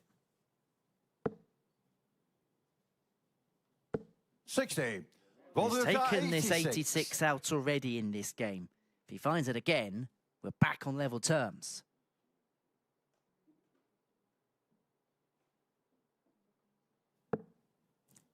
He's going to have to now find a treble, having slipped into the single one. Treble 15 tops or treble 19, double 14. What's his preference? It was the 19 to leave double 14. 30. Harju 107. This to go one away from a place in the quarterfinals. Maybe 16s. That's what he was looking at to leave tops. So Valters Melderis will come back in a moment at this 56. 29. To level up Valters 56. this last 16 tie and make it a best of 3. Game shot on the A flag. 4-4 Valters it Melderis. is. And it's a best of 3 to see who's going to face Nice flag, Anton Edwin, Östlund first. in Game the on. quarterfinals. Effectively, it's the News of the World format. Who can hold their nerve in the next 60. 5 to 10 minutes and set up that quarterfinal with Anton Östlund tonight. Complete the lineup for the top half of the quarterfinals. After this match, as you mentioned, Henry, we are going into 45. the bottom half of the draw, where we'll see the likes of Oskar Lukasiak, Teemu Harju, Dekker. Had that great run on the Euro Tour at the weekend. Darius 59. Labanuaskas, the Challenge Tour leader. Some big names still to come this afternoon. Some big title contenders. One of these 2 players on the stage right now will be joining them in that quarterfinal lineup first. 140. They can win 2 of the next 3 legs. Yeah, the game to look out for this afternoon is definitely game 6 between Darius Labanuaskas and Dekker. That will be with us at round about 4 59. o'clock local time. So around about an hour from now. Yeah, that'll be a good one, that. That was one of the games we looked at last night after the first round was finished. 134. We thought that could be the pick of the second round ties this afternoon if Darius Labanuaskas can bring the game that he's brought to much of 2025 and Dekker can bring some of the form that he showed on the Euro 100. Tour at the weekend, getting to that semi-final. Well, Melderis has overturned the throw here. 6 on 182 to suddenly put the 58. game in his favour. Edwin Torbjörnsson's been in control for so long, but all of a sudden, Valters here, if he gets the breaks, thrown for the match. And how quickly a game can move one way, then the t'other. 59. Yeah, this game has Vodka 124. turned on its head from 4-2 down, Valters Melderis. This 1-2-4 for 3 legs on the spin. And here's another shot at the ball. 99. Goes outside again. Vodka Unless 164. Torbjörnsson can pull out this 1-6-4. He will have another 2 darts to go in front. 64. Vodka 25. For a crucial break and then have the darts in the next to get the job done. Not afraid just to set himself, steady himself and go through the process. Moment like this. Valters Melderis. He's one away from a spot in the quarterfinals. And this is how Tenth leg, quickly, folded it through Alex, a first. game Game can on. change. Because a couple of moments ago, it felt like E.T. was going to phone home and say he was in the quarterfinals. In a couple of moments' time, E.T. could be going home. Yeah, the last 3 legs for Valters Melderis as well. It's 57. not been huge finishes. It's been, as Wayne Mardell would call it, pop finishes, single to double. But he's cleaned them up so efficiently, hasn't he? 52, 56, and then that 25. He's taken 21. and it has put him 1 leg away from a place in the quarterfinals and that final session this evening. Which gets underway from 7 o'clock local time here 134. in the Danish capital of Copenhagen. 6 o'clock if you're watching in the United Kingdom, as I know a lot of people are this weekend. And thank you so much 100. for your company. And wherever you're watching, across Scandinavia and across mainland Europe and across the world, I'm 85. hoping that you're enjoying this tournament, the first PDC Nordic and Baltic Championship, and sure it's not going to be the last. It's the type of tournament that we've seen in the past, haven't we, with other affiliate tours, the likes of the CDC, 140. that once the first one gets off the ground, there's a real momentum that grows, and you see tournaments grow year upon year, and you get the sense that there's a real potential with 96. the Nordic and Vodka Baltic Championship to do 140. exactly that. But this to take us all the way. 140 for Torbjörnsson. Another one of them. Sat perfectly. Finds the second one. Double 10 to take us all the way. Flag. Edwin Torbjörnsson's back was firmly against the wall, and then he piles in a 140 checkout, 11th and we final go leg, Edwin all the through way. first. Game on. I think that might be the highest checkout we've seen in this tournament as well. He's certainly up there, and perfect timing from E.T.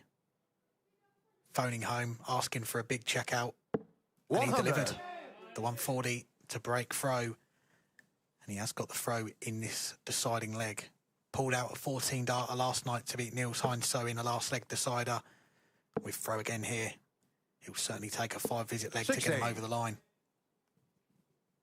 Yeah, one treble you feel like on throw should be enough in a leg like this. 12 darter to break the throw in the previous leg. And he has had these mini 131. spells, hasn't he, in the game, where he's managed to rattle off decent legs consecutively. He had a 13 and a 14 in leg 5 and leg 81. 6. 12 darter in the previous leg and in cruise control in this last leg decider. He can keep straight, find a treble. Well, he's drifted into the one there. 81. But Melderis got to be at least 2 trebles, you feel, here to get himself back into the leg. There's 1, there's 2. He's straight into the 1 as well. So 6 darts for a 6-5 victory. 97. And it could be another 14 darter in a decider. He's down to 92 after 12 darts. Melderis having to think about it here to leave himself a finish, an outside chance if Torbjörnsson 83. can't take out this 92 for the match. 92. You have to say, when the pressure has been at its most extreme, Edwin Torbjörnsson has found his very best. But that slip means that he's got to be hopeful that Valters doesn't find something as audacious as he found in the previous leg. 38. Yeah, Valters Torbjörnsson took out the 156. 140 to save the match. Can Melderis top that with a 156 to win the match? Not to be, and so Edwin Torbjörnsson should get 2 match starts here 100. to win a real Andreas, seesaw 54. game. He had led 2-0, was quickly pegged back, but now has 2 darts, the double top to win 6-5. And you could hear what it means to Edwin Torbjörnsson. He books his spot into the quarterfinals, getting the better of Valters Melderis in a last leg decider. For Valters, it was missed opportunity.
Welcome back to the PDC Nordic and Baltic Championship. We're halfway through the session here in the last 16 in Copenhagen. And before the break, we saw Edwin Torbjörnsson get the better of Valters Melderis by 6 legs to 5. Edwin found himself 5-4 down in that game, took out a 140 checkout to take it to a decider where he was able to hold his nerve to get over the line. He's going to take on Anton Östlund, who got the better of Marko Kantele 6-2. The other 2 results from the top half of the draw this afternoon, Daniel Larsson getting the better of Jonas Masalin by 6-2. And Andreas Harrysson with an average just shy of a ton, getting the better of Victor Tingström by 6-3. That's the top half of the draw. The bottom half is about to get underway. We're going to see Johan Engström take on Andreas Hyllgaardhus, Oskar Lukasiak up against Melderis Barauskas. Game of the day is game 6, you feel, between Darius, Labanuaskas and Dekker. But next up for us, we kick off the second half of the draw with the number 2 seed, Teemu Harju, in action for the first time in this tournament up against Riihonen. And to bring the players onto the stage, Richard Ashdown.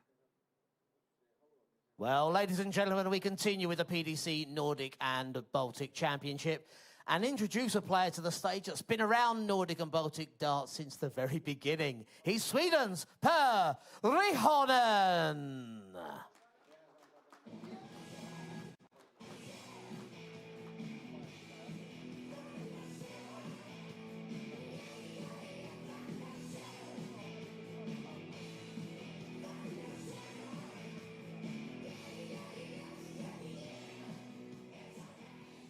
We now welcome our number 2 seed, twice a Nordic and Baltic title winner this year and 3 times a European Tour qualifier.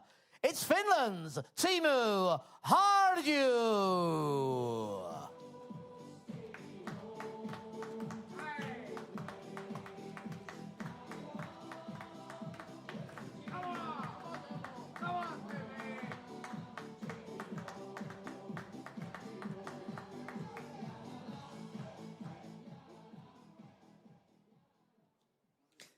The number 2 seed, Teemu Harju, takes to the stage at the PDC Nordic and Baltic Championship for the first time. As little Richard Ashdown said there in the introduction, twice a winner on tour in 2025, including a win in the final event of the season to secure a top 2 finish, and with it, a debut at the World Darts Championship in December. He beat Johan Engström 6-2 in that final, and he beat another Swede to win his other title in Daniel Larsson in event 7 in Vaski in his native Finland. Up against Riihonen, who we saw last night get over the line in dramatic style, in dramatic circumstances.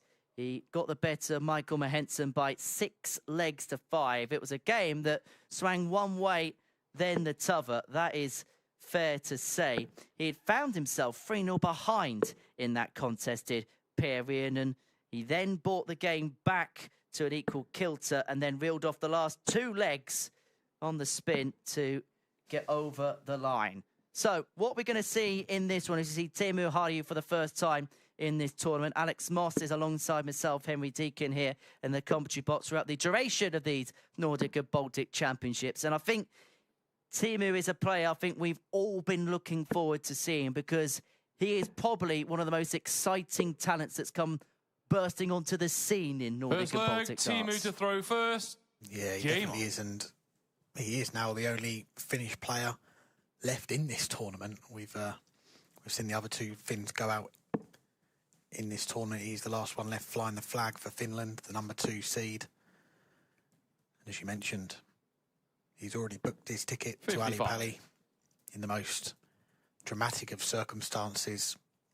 We spoke about it at the top of the broadcast yesterday. His run to finishing in second, had to win that title, and he finished ahead of Oskar Lukasiak on countback by winning that title. And he comes here. He's not really been thinking about this tournament. He's had the WDF World Cup in Korea last week. He said he's not thinking about Ali Pali either. He takes it one tournament at a time. And it's a method that's served him well in 2025. That's for Riihonen, one of the most experienced players in the 24-man field this weekend. His experience goes, dare I say it, almost as long as Teemu Harju's been alive. That's how long he's been navigating the BDO, WDF circuits, the PDC Nordic and Baltic circuit. 29. Once upon a time, played on the PDC Pro Tour. Fair to say he's done a fair few miles in his career. 100. Yeah, 56 years of age. Played in a couple of the early World Cup of darts in the PDC. Alongside Magnus Carus, again, another stalwart of Nordic and Baltic darts. What a career he had in the game. 100. Well, to put it in perspective, Per Riihonen made his WDF World Cup debut for Sweden all the way back in 1997. 78. Wow. You weren't even born then, Henry.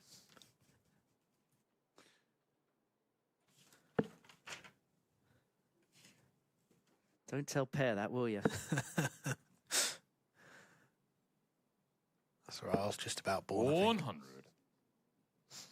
Well, Per's done a good job here of just keeping tabs with Teemu, and a big visit here. He may well swing the ascendancy in this 68. opening leg. Teemu you require 157. But Teemu here, 157 to get himself on the board. Down for treble 19. She's unable to get, and so he gives Per Riihonen a big task, but a makeable task nonetheless in the 155, and a task that you sense he's going to have to complete. Yeah, great set-up shot in the end there from Teemu Harju, leaving double 12 from the 157, and he will come back for it now. You require It's a 24. hold throw, and this is 7th visit of the leg. That could be useful. And he smash away in.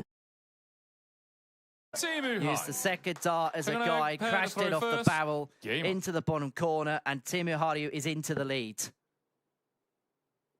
Number 2 seed up and running in his Nordic and Baltic 31. Championship campaign. I had the pleasure of chatting with Teemu yesterday before the tournament got underway.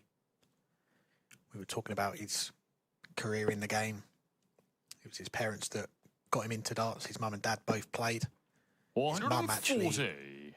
played for the Finnish national team, so it shows how the darting family of the Harjus is. And I think his dad played more of a social player, but Harju following in his mum's footsteps, playing for Finland at a national level, and now he's going to be playing in the biggest tournament of the lot, the World Championship in December. Just beginning. First leg was rather today, but 140, 180 there. Telling Per Riihonen the size of the task that he has in front of him. 43. He's someone that can score with the best of them. Last year, made a bit of history, becoming just the second player to hit a 9-darter on the PDC Nordic and Baltic Tour. 85. Well, he does have a fair amount of stage experience. Has played on the European Tour a couple of times. Has 26. qualified for the Teemu Dutch Darts require Championship 96. and the Austrian Darts Open. Lost to Ryan Joyce 6-4, and Dirk van Dijvenbode he lost out to as well in his 2 appearances there. And he's looking for a 2-0 lead here. Double 8. 80. Doesn't go, but there wasn't a necessity for it to go that time. Time on his side for Teemu, with Riihonen way back on 306, yet to get going 32. here. Teemu requires It's 16. for a 2-0 lead. Double 8 for the Finn. Start Teemu Harju. is a 2-0 lead. Third leg, Teemu to throw first. A break, a Game. throw as well. The number 2 seed quietly going about his business, averaging in the high 80s, which is round about where he's been averaging for the season. And at the moment, more than enough in this last 16 tie. 25. Well, it's much more like it, isn't it? 180, 140, 13 dart in the previous leg. Kicks off 2 treble turn here. And Per Riihonen, even at this early stage of the contest, 45. must be fearing the worst. Yeah, we talked about it at the top of the show, didn't we? Some of the players that came through last night, there were some nerves on show. There were some games that went all the way right down to the wire. And as you mentioned, Riihonen's game was one of those. 140. We said going up against one of the top players, one of the top 8 seeds today, would have to raise your game. But after these opening 2 legs, not been the case so far. 135. But that's a good visit there from him, finding 2 trebles. That should settle him down a little bit.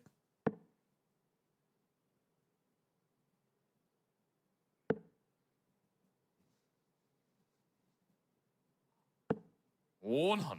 Well, manages to crowbar a treble in there on a finish after 9 for the second consecutive leg. Left himself for 96 after 3 turns 80. in the previous leg. Teemu 136 here, but 136. this is also a leg on the throat. So it forced the pair to find something significant of which he's been unable to muster. And you have to say that so far Teemu Harju is cantering in this contest. 43. Probably the first mistake he's made in that, hitting the treble 1 with his last start there, but plenty of time to get this leg wrapped up 100. and extend his lead. 93. 93 will be looking at the 19s. 2 darts for a 3-0 lead.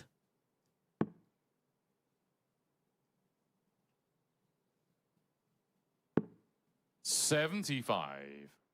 Pay require 141. Well, Riihonen needs something inspired, and he needs it now, but the 141 isn't going to be the moment that lights up the blue touch paper for the Thunder. 29. Which is perhaps appropriate when require given 18. the weather conditions in Copenhagen this afternoon, as Harju looks at double 9 for a 3-0 lead.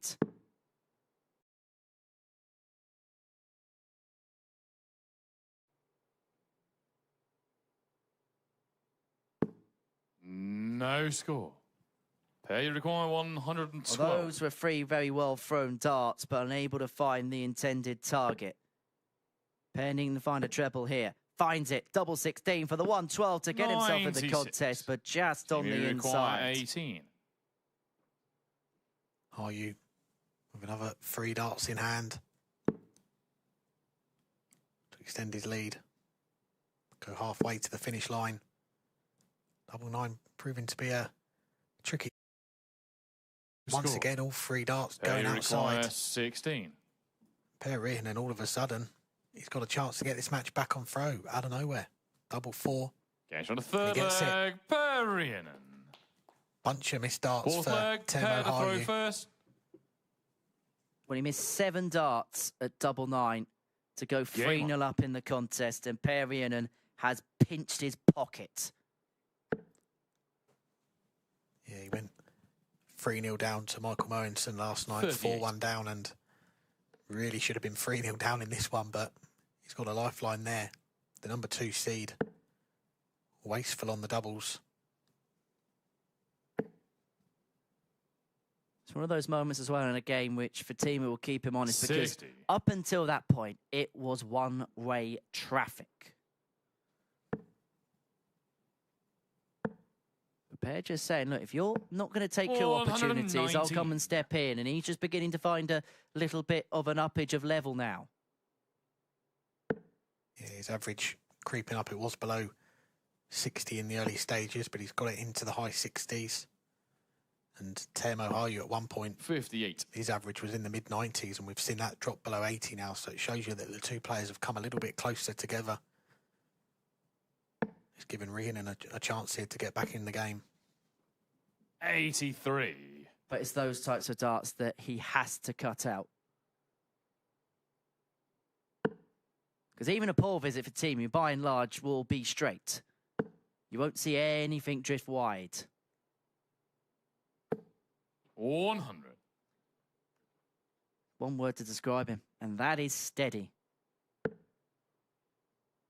Yeah, it's got him a debut at Ali Pali in December. You look at what he's done on the tour this year, winning those 2 titles, getting to another final as well. And he admitted himself going into that last event that kind of given up on finishing second. He was 60. looking to try and convert that 3rd spot, and if one of the top 2 win the Nordic and Baltic Championship, he'd get that spot at Ali Pali, but he went and won that title, got himself into second on count back. 50. The hard work that he's put in over the last few years, and someone that he's had to battle through dartitis as well, particularly during the pandemic and just before that. And he said that the pandemic, the lockdown, kind of helped him really, because it stopped him going out and playing darts. It gave him a lot of time to really focus on rediscovering his throw, getting that out of his game. And we've seen afterwards, the last few years, He's put in some big numbers and 140. reaped the rewards. Teemu require 83. Well, this is a huge passage in play. Are you looking at 83 to go 3-1 up? And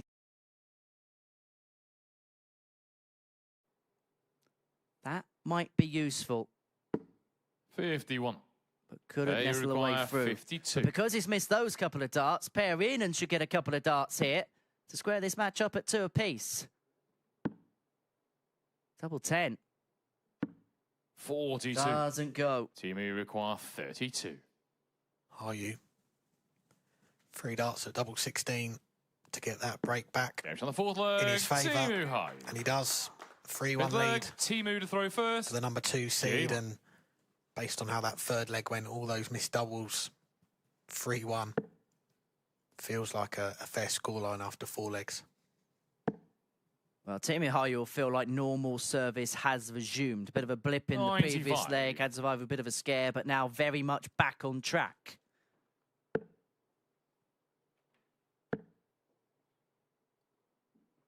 Winner of this one takes on the winner of the next one. 41. Darius Labanuaskas up against Dekker, which feels like the main event on this Saturday afternoon in Copenhagen. That's coming up in around about a quarter of an hour's time. 125. Could be sooner. Teemu carries on like this. Yeah, that should be a crack of that one. Darius Labanuaskas, a player that held a tour card for a number of years against a player that 95. has a tour card at the moment, Dekker.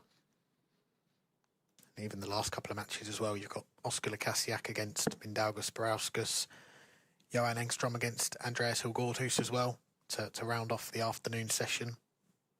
So we've got 4 more spots 60. left to be filled in the quarterfinals tonight. And the way things have gone so far, if you're Swedish, you've got a very good chance of getting there. Yeah, Andreas was really impressive last 65. night, particularly in terms of getting off legs. He had 11 opportunities to win a leg last night. He took 6 of them, 55%. We'll see that game in Game 8 right at the very end of this afternoon session. Teemu here looking to open up a 3-leg gap that he was unable to do a couple of legs 100. ago. And if he does that, then he has got this game exactly where he wants it. Leaves himself a 1-2-1 after 12 to open up a gap which 60. may well be Teemu require 121. unsurpassable for pair. Doesn't need to finish this on the ball, and that's why he's elected to go the bullseye first. Treble 20 for a 4-1 lead. Side. 55. But he does have the luxury of time on his side in this leg. Riihonen way back on 240. And he needs a treble this dart, 100. which he finds to leave a Teemu finish. require 36.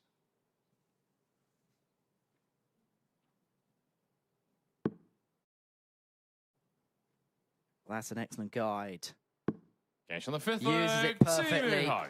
And things are beginning Six to go leg, paired perfectly throw now first. for Teemu Harju. Game on. 4-1 up, 3 clear, 2 needed to win. For Riihonen, it is a long way back. And the way things have gone in this contest, 100. you get the sense that this is a very, very tall order for the Thunder. That last visit from Teemu Harju couldn't have gone much better, could it? Because we saw earlier on in the game he was missing loads of darts at double 9, didn't want to go inside on 60. that double 18. First dart going outside, it was a perfect marker, used it to perfection to hit the double 18 and didn't have to go over to the other side. The dreaded switch to the double 9 avoided that. 21. And now he's got this game in the palm of his hand. When you see things like that from your opponent, you know you've got him. I'll be honest, it's usually me doing those things. 60. Oh, I don't know from any experience of playing, trust me.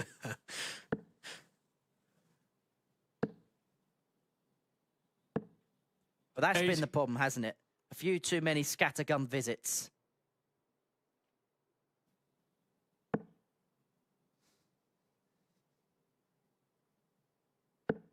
That's really the first time in this contest that we've seen a dart go off kilter like that from Teemu. 41.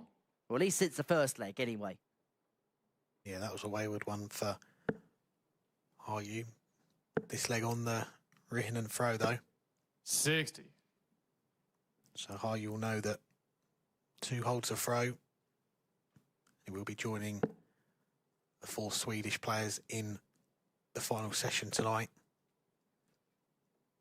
Like we mentioned before, if Harju was to go all the way tonight, lift that Jan Hoffman trophy, Oskar Lukasiak, the man he pipped at the final post to qualify for the World Championship, he'll be doing him a big favour because 30. that extra spot in the World Championship will go to Lukasiak.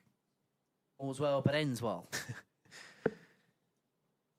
Yeah, funny situation there. The final Pro Tour event, he would have been cheering for every single opponent that Harju was going up against in those final rounds. 20. We may well have a situation tonight where he is cheering on Teemu to go all the way. Pair here on throw has an opportunity to set things up quite nicely, but if he doesn't find anything big, 44. which he doesn't do there, then he leaves Teemu in a position where he's got 6 darts on 220 to go 5-1 up and then have the darts to complete a comprehensive win. Well, he'd have a couple of opportunities to win the match on throw without there being much pressure. 100. Manages to squeeze a dart in there to leave a finish. Riihonen up against it now. 140. Teemu 120. Credit goes where credit's due. He's left himself on double 13, forcing Harju to take this out, and a uncharacteristic slip into the treble 5 meant that the opportunity went to begging. 80. But he's done the next best thing and left require himself 26. on tops. This has to go.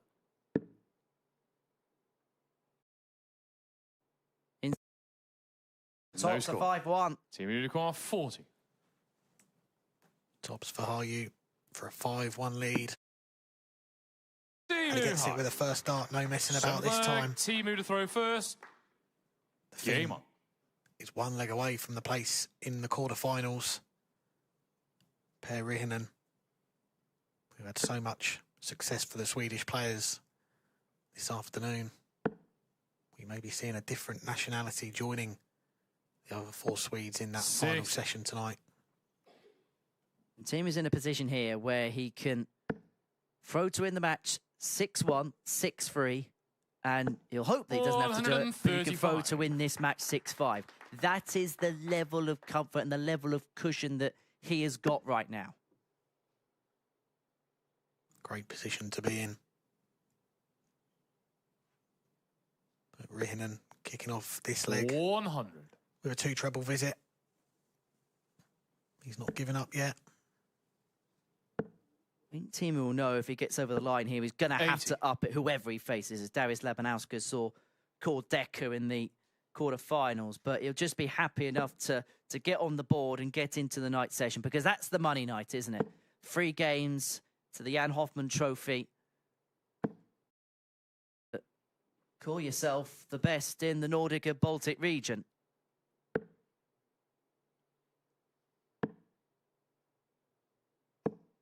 $41. This could be the beginning of the end. If Harju can pile in a big score here, 1 big treble will get him down to a finish. 45. Well, that's a bit of a slip, and actually a bit of an opening here for Pet. He finds another one. He's in an excellent position to break, but the problem is by slipping into the single 5, he leaves himself with work to do. But he recovers the situation well. Finds a second treble, which leaves himself on 120. What's the setup shot going to be like for Harju?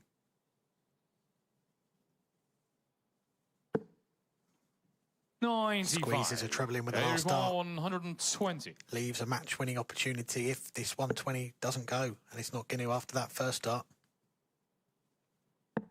So Teemu Harju, the number 2 seed 25. for the tournament. 101. Hasn't quite hit the full gears that we know that he's got. He's just going to lay up here and hope that he's going to get another opportunity to see the match through and 95. hope to come back for 3 in hand at double 16.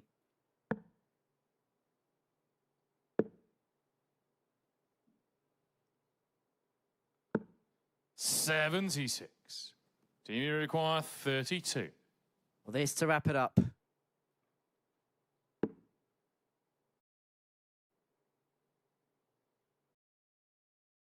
That's awkward. There's a lot of flight in the way. You could see by his... Wasn't. Kisses a wire, can't find a way through. Per Riihonen has been given a reprieve.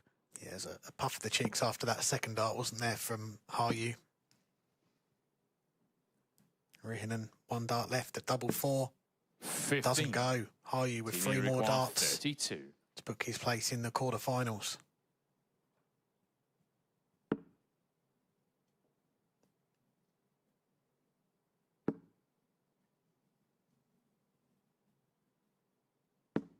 $16.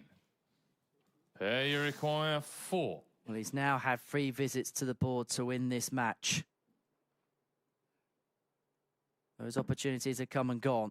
Riihonen looking at the madhouse. And he just nestle away underneath. No is the answer.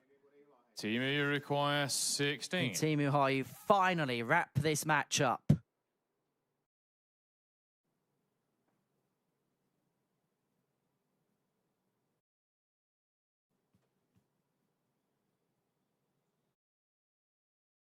Fine top gear, but that was more than enough for Teemu Harju to comfortably progress through to the quarterfinals of the Nordic and Baltic Championship. He gets the better of Per Riihonen by 6 legs to 1, and he will face the winner of our next match.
Welcome back to Copenhagen and to the PDC Nordic and Baltic Championship, where before the break we saw Teemu Harju get the better of Per Riihonen by 6 legs to 1. Game 6 could well be the game of the session, as we see Darius Labanuaskas and Dekker go head-to-head. And to get the players on the stage, your MC is Richard Ashdown. Ladies and gentlemen, we move on to our next match in the second round of the Nordic and Baltic Championship. And welcome to the stage a recent semi-finalist on the European Tour. He is, of course, a PDC Tour card holder and World Cup representative for Norway, Dekker.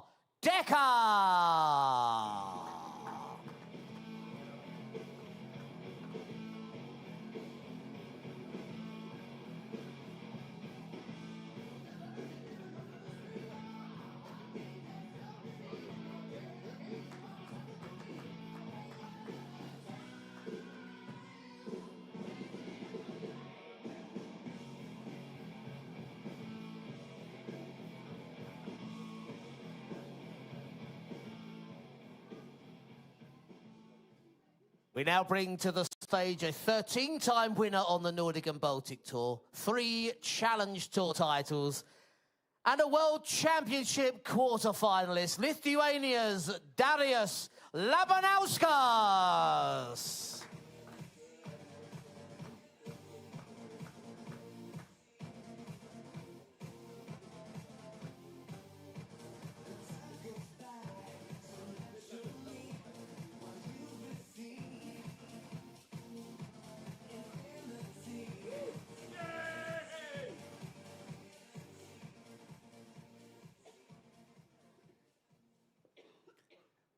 Darius Labanuaskas, former World Championship quarter-finalist, makes his bow at the Nordic and Baltic Championship, and he takes on Dekker in Game 6 of the session.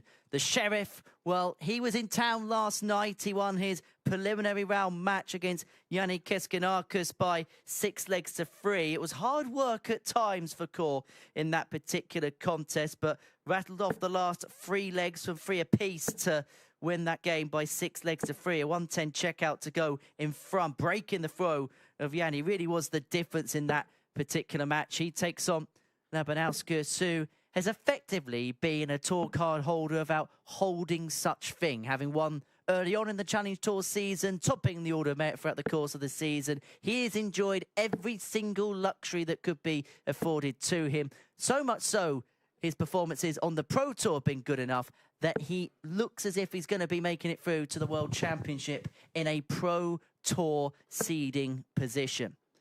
As for Dekker, his best chance of qualifying for the World Championship is by winning this competition this afternoon.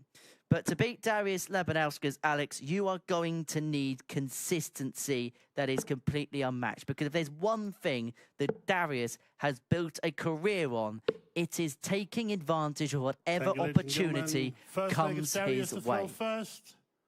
Darius's nickname, Lucky D, it could be the opportunist, as you say. He's a player that, when he gets an opportunity, more often than not, he takes it. And 45.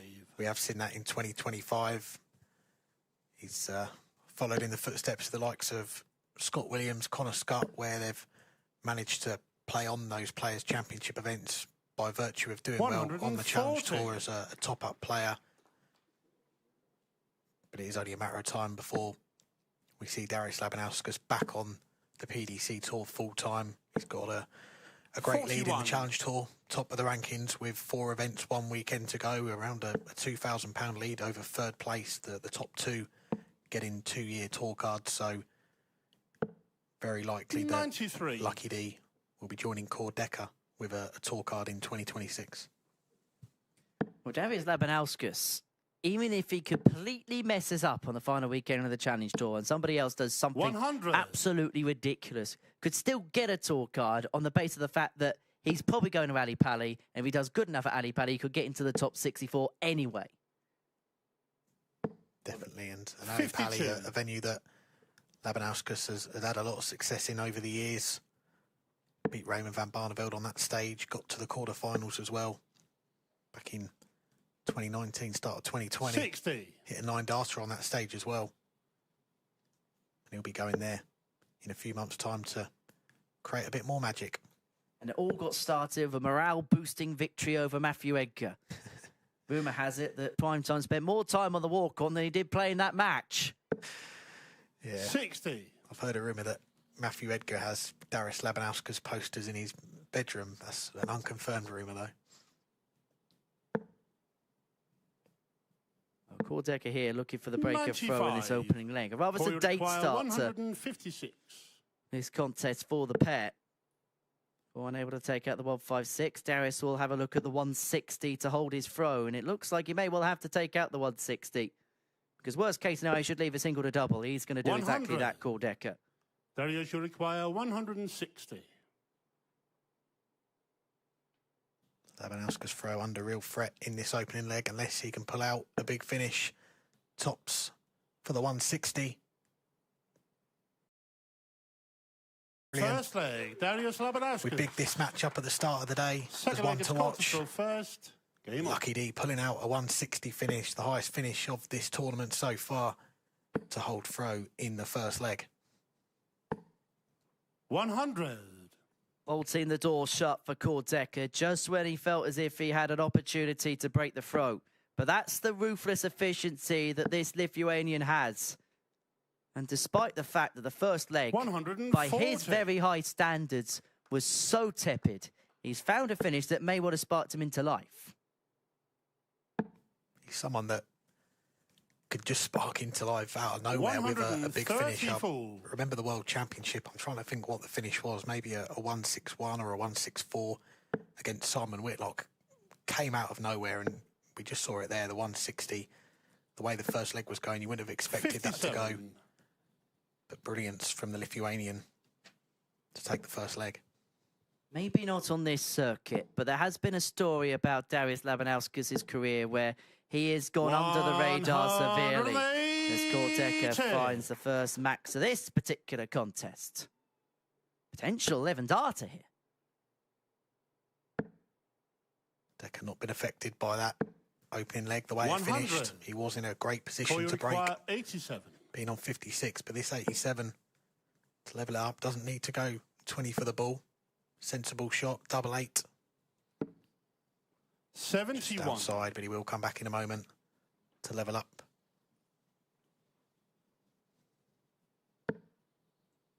A double after 12, and you feel like that's going to be the blueprint for this particular contest. 96. Call you require 16. 5 visit legs you feel are going to be par for the course.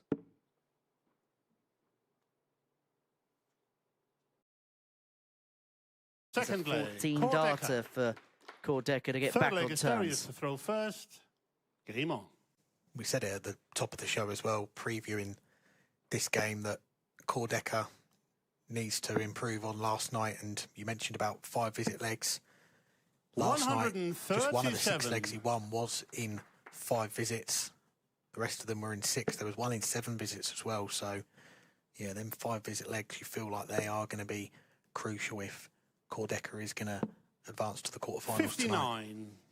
They managed to catch Cor for a little bit of a chat earlier on this morning, and he was saying that the last week has definitely taken its toll. He's done a lot of travelling, a lot of playing, and he feels a lot fresher this morning than 60. He did last night. Has family with him this weekend, cheering on throughout the duration of the championships, for how long he's going to be in these championships. 51.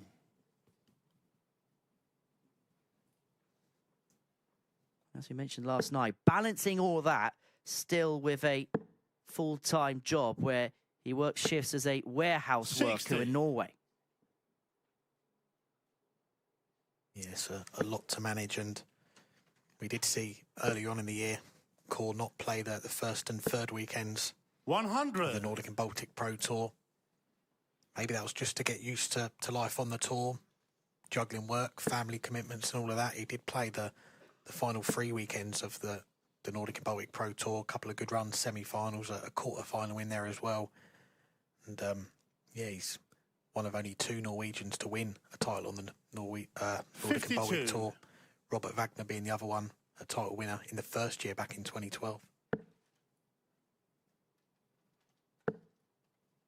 And that really is part of the menu now as a top-level dart player. 100. Calendar management, and sometimes having to say to yourself, I might take a dip in this certain order of merit, but I may have to take this event off to make sure this goes well. And you've just got to balance that calendar to the best of your ability. And look, for Dekker, he's in the tournament. He did enough 80. over the course of the season to get in. And sometimes if you know early on, right, I'm going to pretty much be within the top 24, then you can understand why people will then decide to focus on other things. It's a difficult balancing act that we see even the top players now, particularly the top 95. players, having to Darius should require skip certain players, championship events, pro tour events, sometimes Euro tour events, to get themselves ready for the events that matter most, as Labanuaskas looks for a second ton plus checkout of the game. Double 16 for the 112 to back up the 160. 80. Not to beat. Koya require 96. Dekker does have a shot for a break. Didn't get one in the last one. The 156 didn't get a dart at the double. Not going to get a dart here either at the 96. 60. So Labanuaskas, Darius should require 32. 3 darts in hand. put his nose back in front. In this contest. And to all intents and purposes, I think he thought that was in. 16.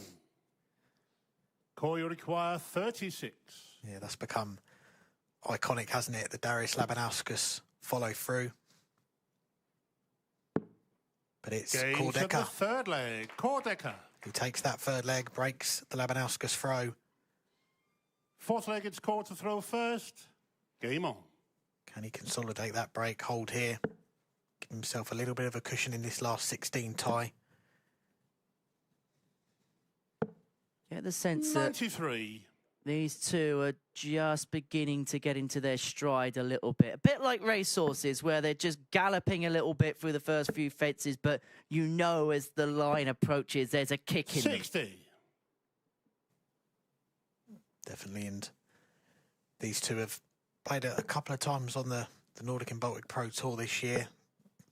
Both going in the favour of Dekker quite comfortably, actually, 85. both of them. 6-2 and 6-1. So if Dekker holds it, will Labanuaskas be thinking, oh no, could history be repeating itself? 57. He's got this real unflustered nature about him, Darius Labanuaskas. He's not one that gives too much away, if anything away. 125. We'll see him give some gusto when he wins big matches, and my word is he won some big matches over the course of his career. Had a really established career, didn't he, in the BDO WS system before 100. making the move over to the PDC. Had a deep one at the BDO World Trophy where he beat a certain Glenn Dunn, back at a time where it was quite difficult to beat Glenn Durrant. Yeah, I do remember that game, actually, 77. when Darius beat Glenn. It was a little bit of an upset, I think, back in 2016, I want to say. Probably felt he was going to go on and win the title that year. Ended up losing to Daryl Fitton, who went on to win that World Trophy. But we'll give credit to Glenn. A couple of years later, he did avenge that defeat to 59. Darius in the World Trophy. Call you require 121. So 121 and 6 on the 25. And he's going to leave himself when he comes 89. back for double 16. Plenty of time to get this leg wrapped up for the Norwegian. 130. The only Norwegian left Call you require in the field 32. now. Double or a 3-1 lead for the Sheriff.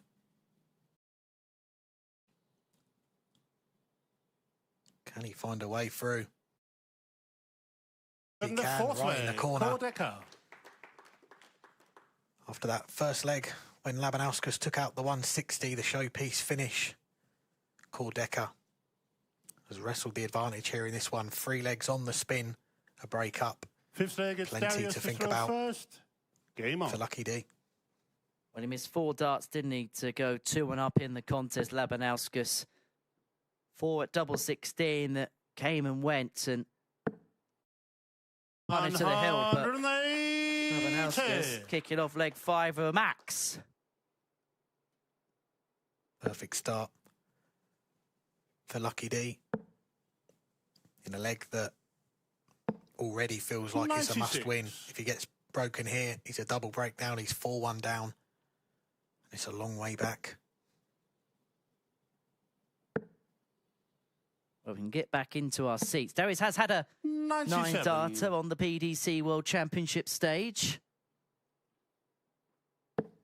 Yeah, I didn't want to jinx that. We were chatting with the referee, Christian Sorensen, yesterday, and he was saying he's not yet called a 9-dart leg. 45.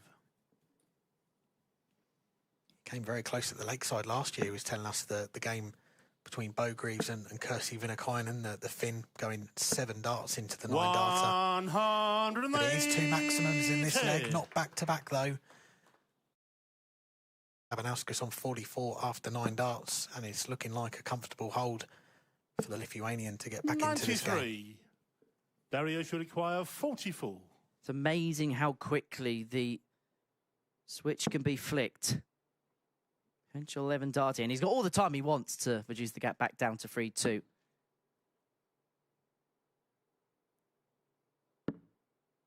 36. And he's going to need time.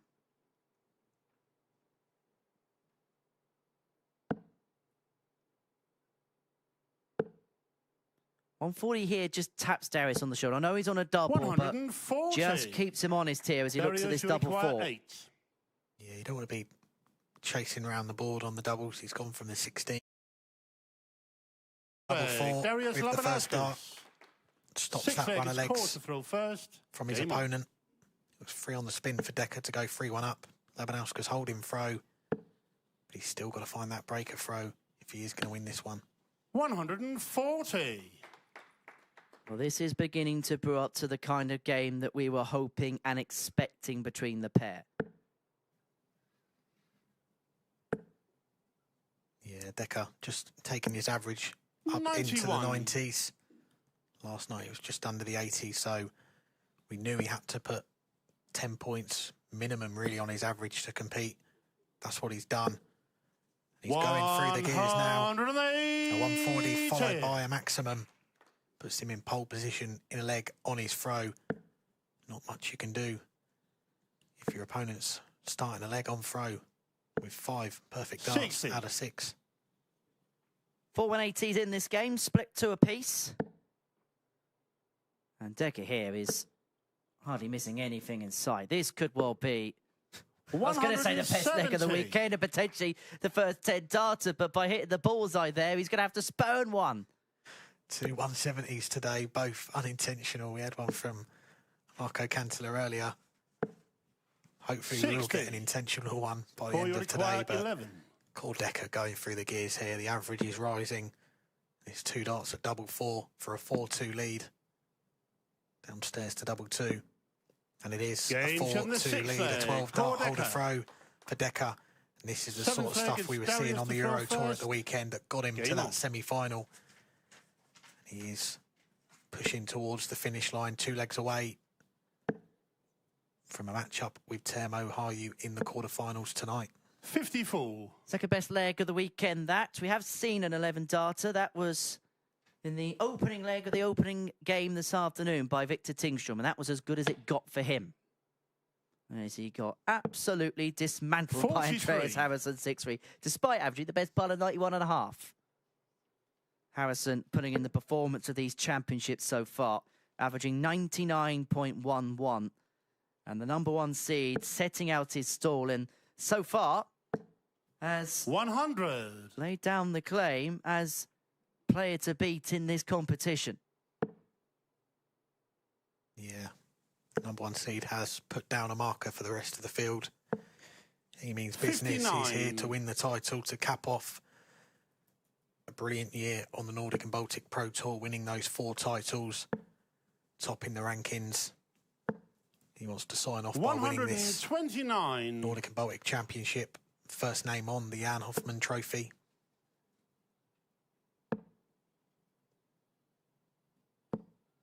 $96. Well, Darius looking to reduce the gap back down to 1 again, and he's got 6 darts on 218 to do exactly that. And that first dart is perfectly laid for a bedfellow of some description. And across to the 98. 18s, and he's going to leave himself on what we like to call the ladder shot. Which is quite ironic when he takes on a man who quite literally is a ladder. 133. Darius, you require 120. Well, can Lucky D produce the ladder shot? There's the first part. Single to double. Tops. 100. Doesn't go. Core, you require Now this is- 170. The biggest shot in the game. He hit a 170 earlier. Scoring. Not going to get one for a Labanuaskas. And a double 10 28. to close the gap to 1 Darius, again. you require 20. This next passage in play, you feel like is the most important one in this contest. Labanuaskas is up to the task of double 10. He keeps the door shut for Dekker. To Dekker. throw first. And we're back to Game within on. 1. And the break that Dekker got in the 3rd leg of this contest when Darius Labanuaskas missed 4 darts at double 16 becomes so important right now because that insurance policy that he 85. got by winning that leg, he has to cash in right here, right now. Absolutely, yeah, that feels like that could be the crucial moment of this last 16 game at the moment. The last 4 legs 57. all going with throw, and most of them really being comfortable holds of throw, it's got to be said.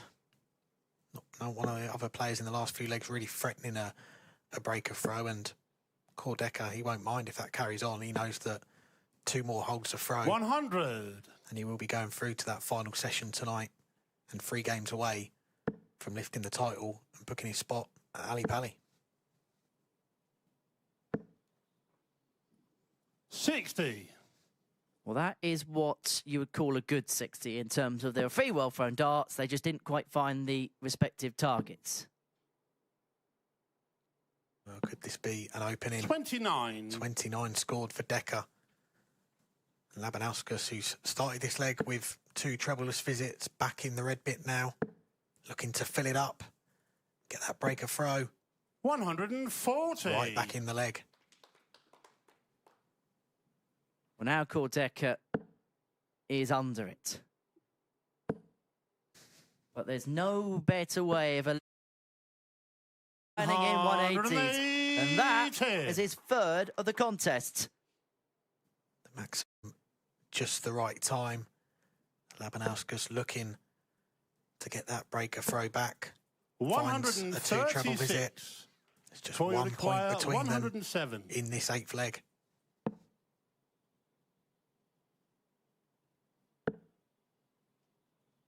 Wasn't able to find the triple 20 there, which would have given him a dart at double 14 to have gone 1 away. And so Labanuaskas, who has had a 160, has missed a dart for 112 checkout in this contest, is looking at 108 to level it at 4 apiece. And if he doesn't get it, Dekker is back to move within 1. And that is exactly what is going to happen to the Norwegian right now. Needed to add another ton topper to the 160. Wasn't able to. 32. Now the Sheriff. 3 darts in hand at double 6 to go 1 away from the match. Can he find a way through? He did earlier in the game. Looked like he'd blocked the bed, but found it with the last dart. Can't do it this time. So the door is open for Labanuaskas to get this match back on throw and back on his turn. Double 16 for 4 apiece. 16 found for 4 apiece after Dekker missed 3 to go 5-3 to the goods. 9th leg, it's Darius to throw first. Game on.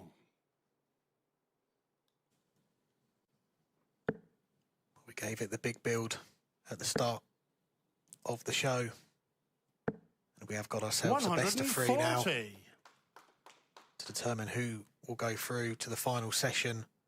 Labanuaskas looked like he was going to go 5-3 down there, but Dekker not taking his chance, missing the double 16 with a handful of darts.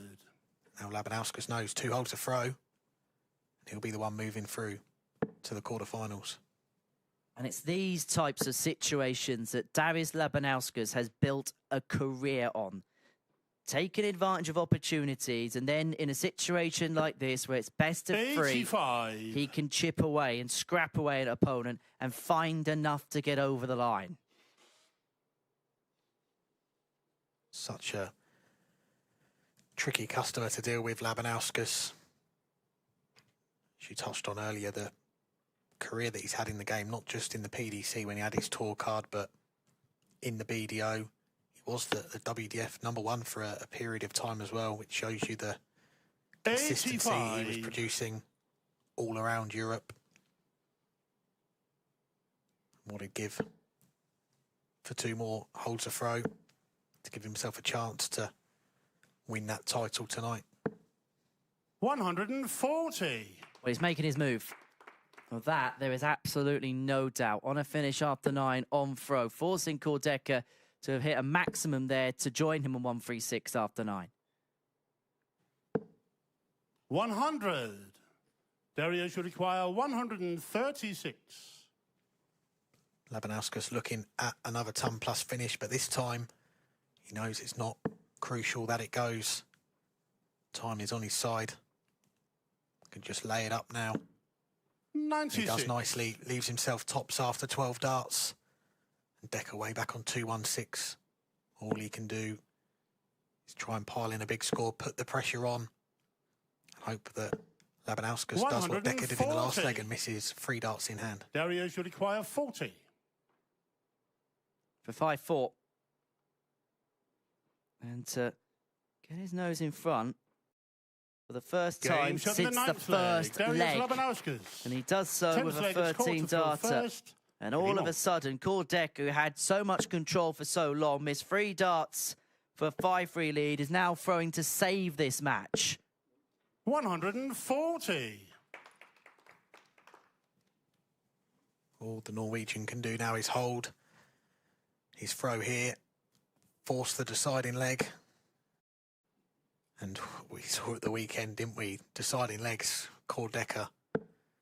He was mustard. 60. Knocking out Chris Dobie, Johnny Clayton, 2 former major winners in deciding legs on the European Tour stage in front of those big crowds in Switzerland. He dealt with those pressure moments perfectly. 45. But that score of 45 gives Labanuaskas a glimmer of hope in this leg. If he can pile in a big score now, get himself back into it. 82. Manages to find a treble 19 with the last dart, but the advantage in this, what could be penultimate leg, firmly in favour of the Norwegian Dekker. He closes in on the finish line to take us all the way to that last leg. And are we surprised? Not a jot. 133.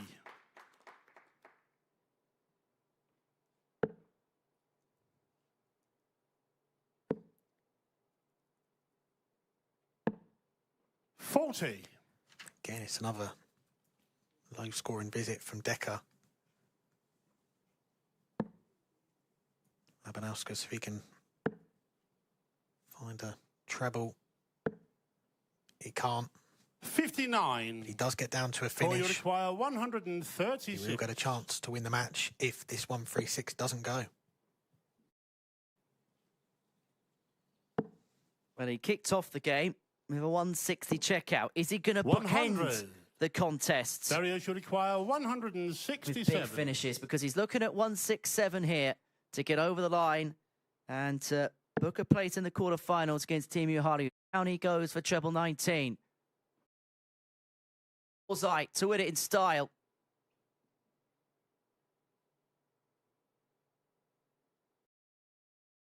Raises the 25 wire. Dekker, you saw in the background, he looked at the board, he saw those 2 trebles go in. He couldn't even look at the board as goes through for that bullseye. The 10th leg, Dekker has taken us all the way. 11th and final leg, it's Darius to throw You first. called it the main event this Game afternoon, on. Henry. It's lived up to the occasion. We have got ourselves a last leg of decider to decide who will go through to that final session this evening. How this game has had its ebbs and flows. Darius Labanuaskas with the darts in the last leg of this contest. 100. He opened up the game with a 160 checkout when Dekker was left sat on a double. He then missed a dart and the ball for 167 to win the game. In amongst it, Dekker has opened up a 3-1 lead. Darius Labanuaskas then bounced 97. back with a leg with 2 180s and a 13 darter. Dekker also missed 3 darts, a double 16 to lead this game by 5 legs to 3. The pendulum has swung back and forth pretty much from the very first dart, very much from the outset of this game. Yeah, it's been a great watch seeing 43. These 2 go toe-to-toe. Now it comes down to this final leg. Both players starting with a 1 treble visit. That score of 43 has opened the door for Dekker. And he piles in a maximum. It's against the throw. And it could be a big shot that might just win him this game. Well, this game is all about timing. And Dekker has 84. timed that to perfection. That's his fourth 180 of the contest. And it's a maximum visit. We just put him on the cusp. He's overturned the throw in this last leg, and he's got 6 on 2-2-4 to depose of Darius Labanuaskas and set up a date with the Finn Teemu Harju 100. in the quarter-finals of the inaugural Nordic and Baltic Championship. Ton leads him on 1-2-4 after 9. Darius needs 2 trebles to leave himself a finish, which he can't get, and so Dekker 6 from here to wrap 60. the match up. You require 124. Barauskas opened with the 160. Can Dekker sign off with a ton topper to win the match? It will be 1 dart at tops, just checks with the referee. Can he find a way through? Close out this match. Double tops he wants. And he Shot. does. And the match. It's a ton-topping Dekker. finish for Dekker. It's a match that went all the way to a final leg decider. Darius Labanuaskas kicking off with a 160, missing a 167 to win it. But it is the Norwegian.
Welcome back to Copenhagen and to the Nordic and Baltic Championship here on this Saturday afternoon. Before the break, we saw an absolute corker between Dekker and Darius Labanuaskas.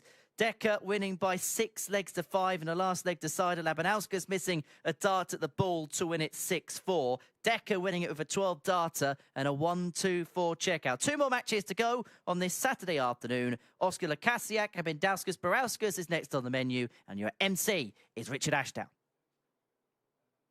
Well, ladies and gentlemen, it's our penultimate match of the afternoon here at the PDC Nordic and Baltic Championship. And we welcome up to the stage a 7-time representative at the World Cup of Darts for Lithuania, Mindaugas Barauskas.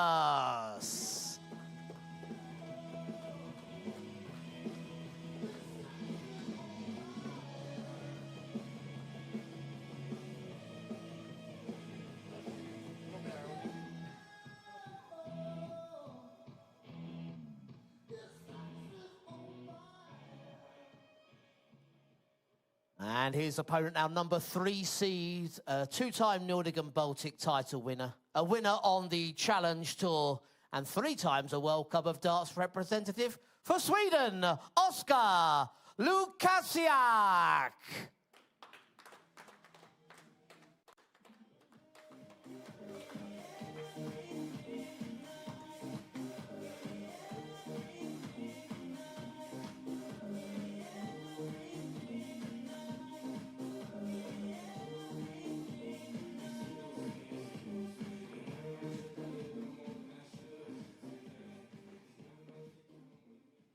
Put on a match on this Saturday afternoon, a meeting between Oskar Lukasiak and Mindaugas Barauskas. For Oskar, he finished 3rd on the PDC Nordic and Baltic Tour Order of Merit in heartbreaking fashion, narrowly missing out on an appearance at the World Darts Championship for the very first time. But luckily for him, he has got a second crack at it, because if he wins this weekend, then he will be into the showpiece for the very first time in his career. An event winning on the very first event of the season, beating Andreas Harrysson by 6 legs to 5 in the final in Riga, Latvia, before then going on to lose a subsequent 3 finals, all to the same player in Dirty Harry. And the way these two are placed in the draw, then that may well be the final later on the scene. But he takes on Mindaugas Barauskas, who last evening, well, he was involved in a game against Jönsson, which was very scrappy, very edgy, but he managed to get over the line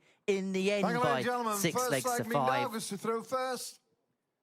But it's also fair to say that if he's going to get any joy against Lukasiak here, he is going to have to up it a little. 100. Yeah, I think that's an understatement, isn't it? Mindaugas Barauskas last night getting the W, but he did have the lowest average of the 16 players last night. Did have to survive 4 match darts from Jönsson to get over the line. And didn't actually lead in that game until the very end. He won that last leg to win it 6-5, and going up against a player like Oskar Lukasiak, the number 3 seed, he will go into this one as the heavy favourite.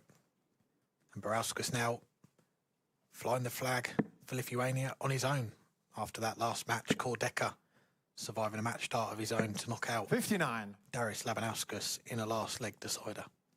Yeah, unlucky D. The scenario for Darius Labanuaskas there, being 59. hit with a 1-2-4 checkout in the deciding leg, having missed the ball for a 1-6-7 checkout to win the match by 6 legs to 4 in the leg prior. But for Lukasiak, he's been a stalwart, hasn't he, for a number of years, and he piles in the game's first max. And over the last couple of years, we saw more of him internationally. He was 100. competing more at Challenge Tour level, then winning at Challenge Tour level, and then going on to get his PDC Tour card.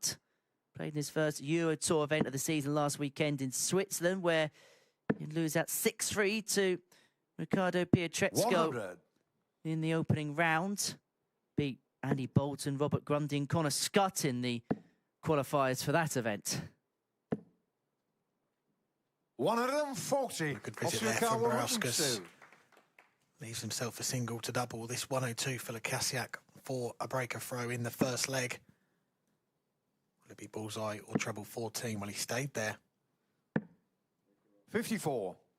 Mindaugas 42. Should be 2 darts. A double 16 for Barauskas.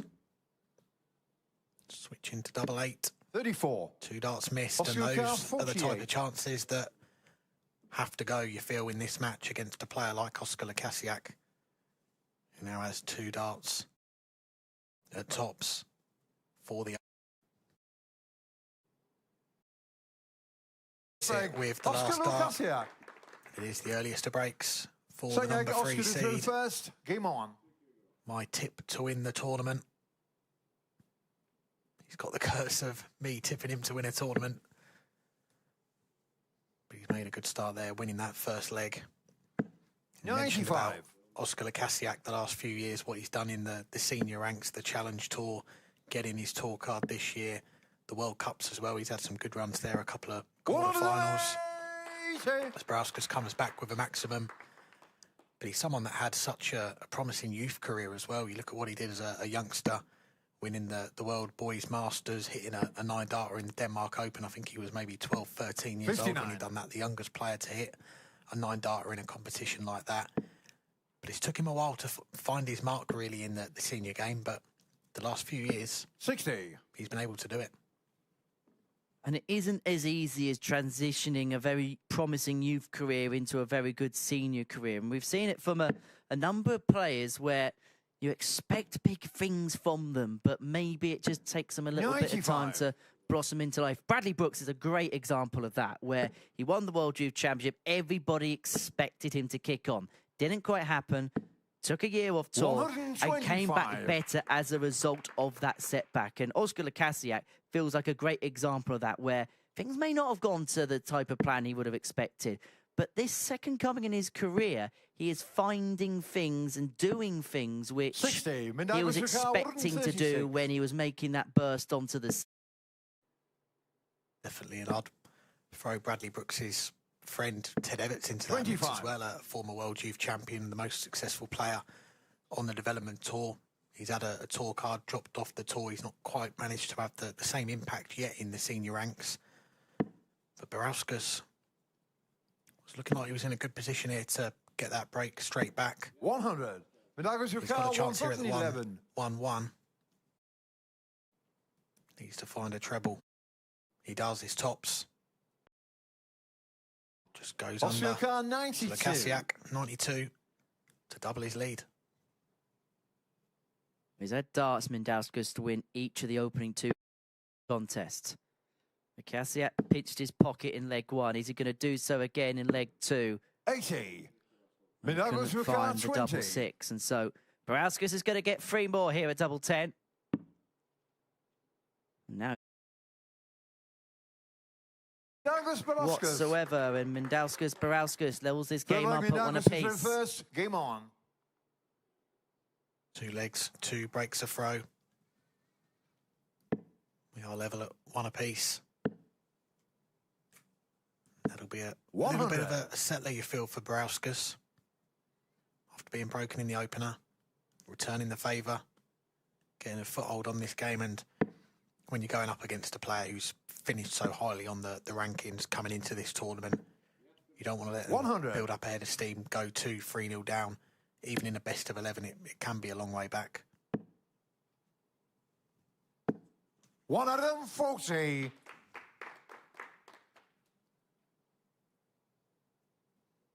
So yesterday, didn't we, in his opening round match against Mattias Jönsson, and we're seeing it again here. Mendauskas really is fired up for this occasion, isn't he? Fired up for the inaugural Nordic and Baltic Championship.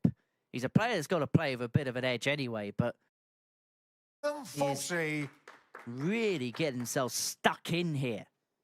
Yeah, I think we used the word intensity, didn't we, when we were talking about Barauskas last night. I think that last leg decider, he was given a fist bump 84. After the first 4 visits of the leg. So he's certainly someone that likes to get himself going on the oche. Show his opponent how he's feeling. 97. And he's feeling pretty good at the moment, isn't he? Down to a double after 12 darts here. And looking to get the first holder throw in this last 16 matchup. Well, 12 after 12 to go 2-1 in front, averaging just a shade under 94 at this present moment in time. 24. It's been a really good display up to press from Barauskas, and that handy guide. Or maybe it was just a bit too close to be helpful. And is Lukasiak going to pinch Mindy's pocket again? Starts on the 18s, 4 18s for the ball. 6 18s for the double 7. 115. It was the double that Barauskas hit in the last leg. Lukasiak not able to do the same. Barauskas Double six. Barauskas. Take the lead for the first time. The first hole Fourth to leg throw. Oskar is thrown first. Game on. Well, conceivably speaking, Oskar Lukasiak could be 3-0 up in this game. He missed double six with 2-0 lead, missed double seven for 1-2-2 checkout in the previous leg. 58. And Melderis Barauskas, when presented that opportunity, has taken full advantage. 121. Already, after one visit in this leg, potentially threatening a breaker throw. Doesn't need to find one to 45. get through to the quarterfinals, but if he can, he gives himself all sorts of crumbs of comfort. 135. Oh, a couple of two treble turns here. And Lukasiak is all of a sudden in a spot of bother. A man who's probably got more pressure than anybody else on their shoulders because of the way the season ended.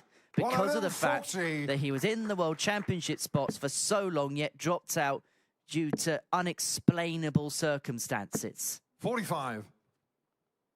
Yeah, it really was a strange turn of events, that final event of the season in Norway.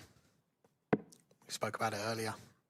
Going into that final tournament, Lukasiak needed a quarter-final 58. to guarantee second spot. He lost in the last 16 to Brian Lock and he missed 2 match darts to win that one, 6-3. Ended up losing it in the last leg decider. But even then, 100. Teemu Harju had to go on and win the title, which he did, to go above him on count back. But for Lukasiak, yeah, it's been a season where he has been in that top two virtually the entire year. So we'll come into this tournament feeling like I should be here. He fires in the maximum. 100. Needs to hope that Barauskas can't take out this ton finish. Gonna have to go around the board now. It is treble 19 for the double. And he Change pins on it the there. fourth leg. Melderis What a rescue Barauskas. act that was for Barauskas. Fifth leg, The first Melderis dart is straight thrown into the first. 5. Game on. But what a recovery it was. He's got a 3-1 lead. He's got a real chance here of knocking out the number 3 seed.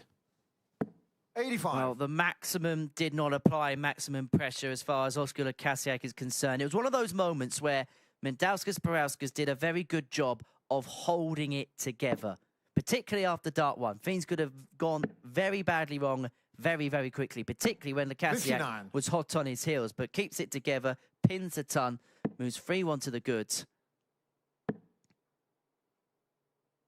And all 3 legs for 45. the Lithuanian. They've been awkward doubles, you'd say. Double 7, double 19 in that last leg. Double 6, you don't often go for that one either, but hit them all very confidently, and he's in control here.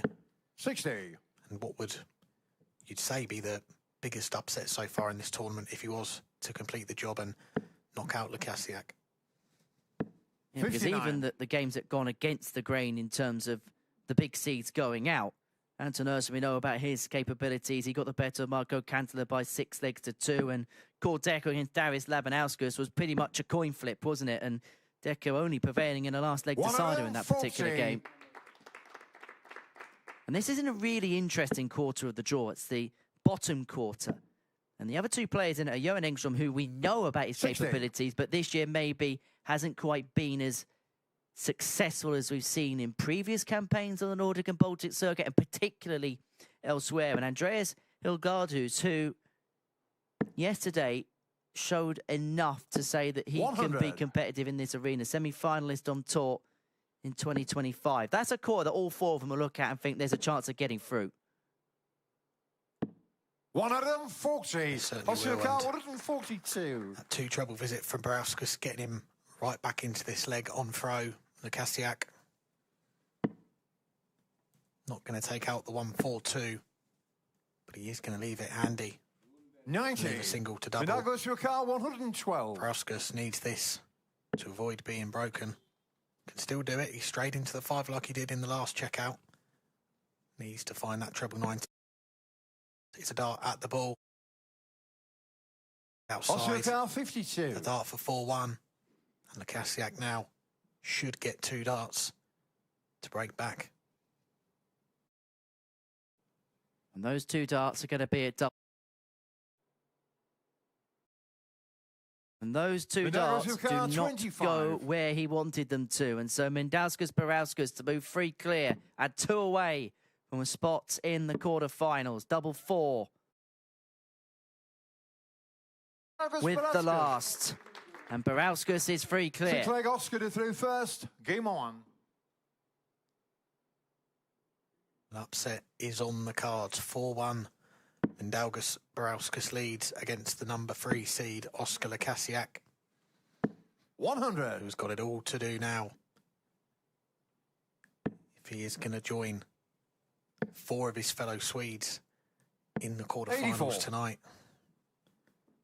A reminder, if you are just joining us, we have got a bumper session to conclude the tournament tonight. 7 p.m. local time, 6 p.m. if you're joining us from the UK, will be the quarterfinals, semi-finals 57. and the final as we crown our first winner of the PDC Nordic and Baltic Championship, the first player to lift that Jan Hoffman trophy. At the 26. moment, it looks like Barauskas will be the man flying the flag for Lithuania in that final session tonight.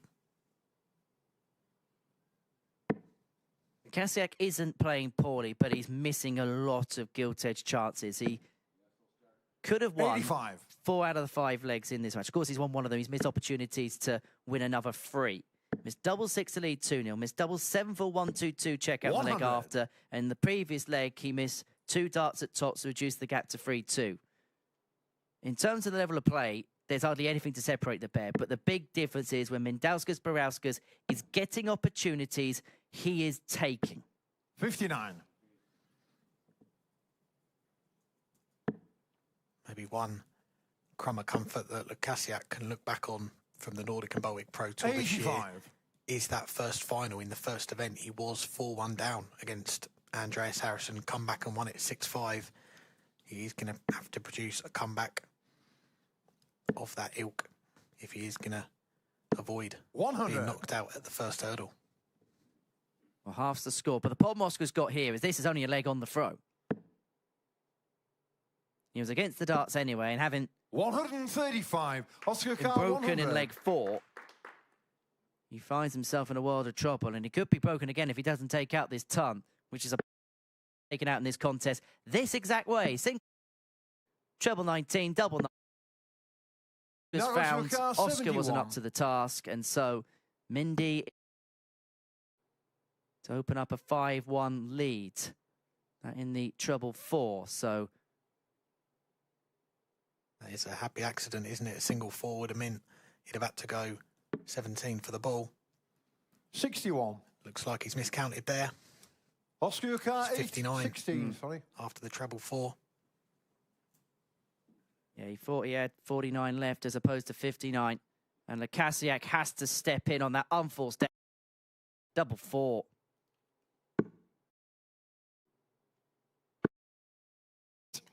Doesn't take it. Medallion 10. So the miscount may not prove fatal for Barauskas. He comes back to the board. He hears the call. You require 10. He put his hands up straight away, didn't he? He realised the error of his ways as soon as he that last dart, and he's missed 2 more to go. Lukasiak's got an opening, 8. and he has to take it. 3 darts to double 4 for 4-2. Now or never.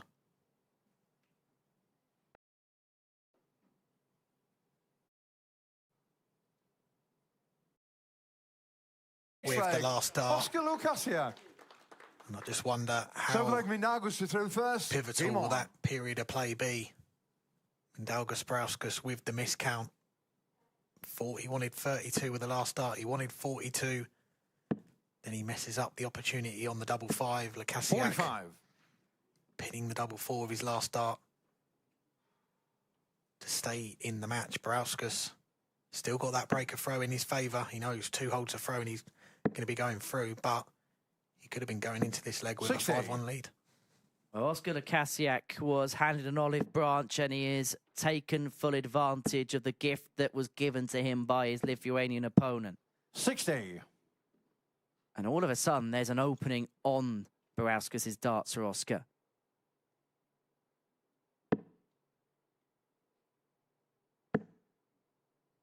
Another treble here. 80. That was where it was headed, apart from a diversion out the board. If he's got away with one there. 125. Yeah, great recovery from Barauskas there. 2 trebleless visits and then straying into the 5 with his first dart. He would have been fearing the worst, but great adjustment to find those 2 treble 20s. 60. And he has got the advantage back in this leg on throw.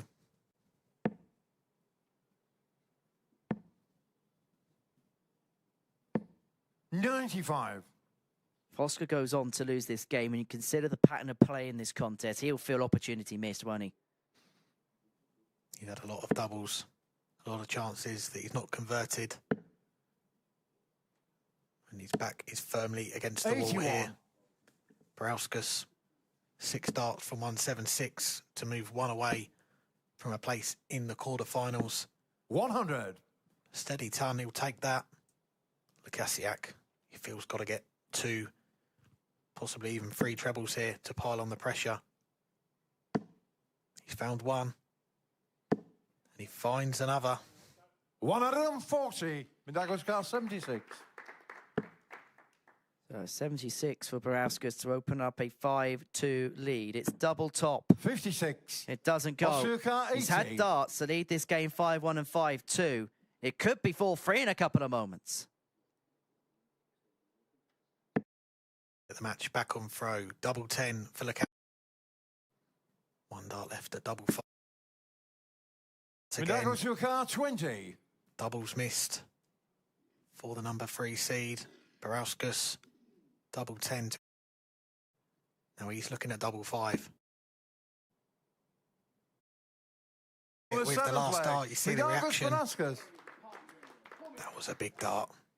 Last dart in hand. 8 flag Oskar through first.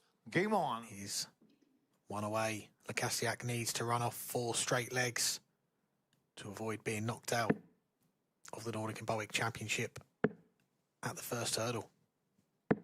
2 darts missed 100. for Oskar Lukasiak to reduce the deficit to 4-3.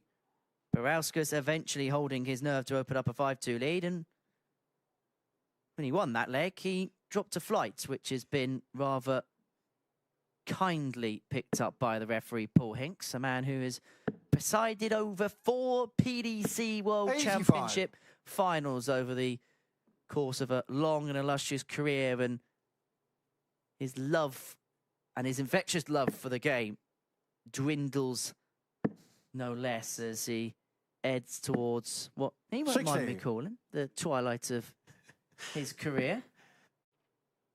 I was talking to Ross Bray last week about talk 134. about the greatest players of all time, but if there was a Mount Rushmore of referees, Paul Hinks would certainly be on there. Ross Bray, George Noble, Bruce Spendley, I think they'd be the 4 leading contenders. The years of service they 45. put into the game and the distinctive 180 calls as well, particularly Paul Hinks and Russ Bray. You go anywhere and watch the darts and say, give us your 180 call. Chances 81. are they're going to try and replicate one of those 2.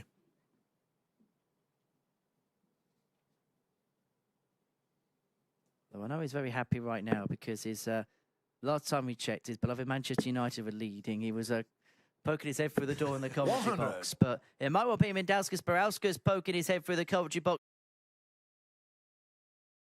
From 201 to seal a 6-2 win and a 100. place through to the quarterfinals of the Nordic and Baltic Championship, and to crush the hopes of Oskar Lukasiak getting to the World Championships outright. You then have to hope that Andreas, Harrysson and Teemu Harju win tonight.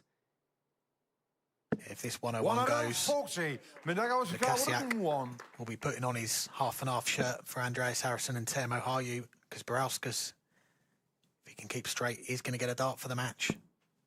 It will be Dean 5. just inside. Couldn't have got much closer. It's a match dart missed. Lukasiak to keep the match alive. 2 darts in hand at tops. 16. It's been the story of the match. Missed Oskar doubles 16. have proved so costly for him. But he's got a real skip in his step, hasn't he, Mendauskas Barauskas? Is he going to spring in? Double four for the match. Barauskas. And for Oskar Lukasiak, he is going to have to hope that one of Andreas, Harrysson and Teemu Harju win the tournament to qualify for the World Championship. But for Barauskas, he's got 1 in 8 chance.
Welcome back to Copenhagen, where we've enjoyed a fantastic afternoon of darts here at the PDC Nordic and Baltic Championship. Before the break, Barauskas got the better of Oskar Lukasiak by 6 legs to 2 to book his place into the quarterfinals of the tournament. And he will face the winner of our last match, a meeting between Johan Engström and Andreas Hyllgaardhus. And to introduce the players onto the stage, your MC, Richard Ashdown.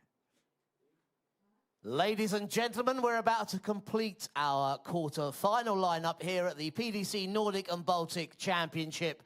Let's introduce to the stage a recent European Tour qualifier and a World Cup of Darts representative for Denmark. It's Andreas Hyllgaardhus.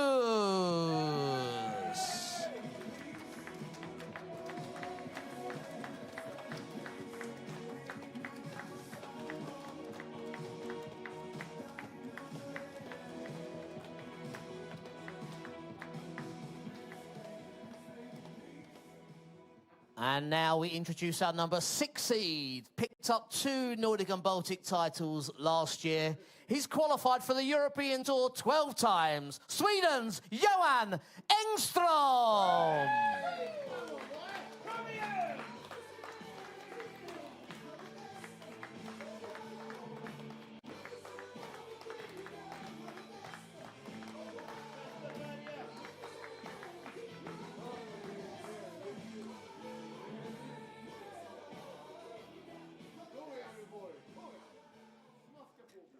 Johan Engström's arrival means we've now seen all 24 players at this year's Nordic and Baltic Championship, and his first assignment is the Dane, Andreas Hyllgaardhus, who last night got the better of Andreas Torbjörnsson by 6 legs to 4, and it was his efficiency in terms of finishing that was a key strength. He had 11 opportunities to win a leg on a double, and he took 6 of those opportunities. So in terms of visit functionality, 55%. Up against Johan Engström, one of the most recognisable players in this tournament. A runner-up twice on the PDC Nordic and Baltic circuit in 2025. Defeated in finals to Valters Melderis 6-4 in event 3 in Gothenburg, and in the final event of the season in Oslo to Teemu Harju by 6 legs to 2. I'm sure he's not on Oskar Lukasiak's Christmas card list as a result of that. It's the final game of the afternoon session. Alex Moss is alongside me here in the commentary box. It began with first leg, Andreas to throw first. 6-3 win for Andreas Harrysson, averaging just underneath a ton. Have we saved the best for last after a fantastic starter? Well, we're going to find out. Andreas Hyllgaardhus will be hoping they've saved the best till last. He is the last Dane in the field after winning that battle of the home favourites against Andreas Torbjörnsson last night. Johan Engström, you mentioned he is the last of the 24 players to walk onto that stage. And he gets his campaign started with a maximum.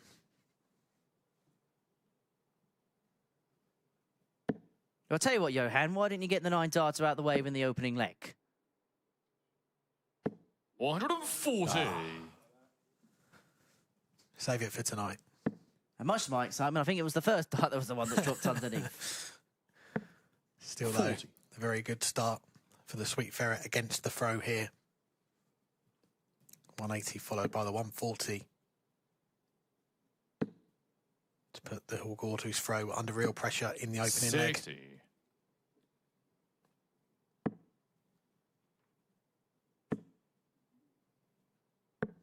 Well, this has been an excellent And you require 121. Andreas scoring 9, Johan leaving a finish after 9, which is why he can go to the 25 first. So for the treble 20 to leave himself double 18 with Andreas 61. all the way back in the 250s. There's been a crater between the pair in this opening leg. So much time for Engström. 140. That 140 And you require 60. puts Hyllgaardhus on a finish, but it should be 2 darts at tops for Engström. Games on the first It is the leg. opening leg Johan in Engström. 14 darts. Second leg, Johan to throw first. Game on. For the Swede. He's waited a while to get on that stage. He's been here since yesterday early on, settling himself into the venue.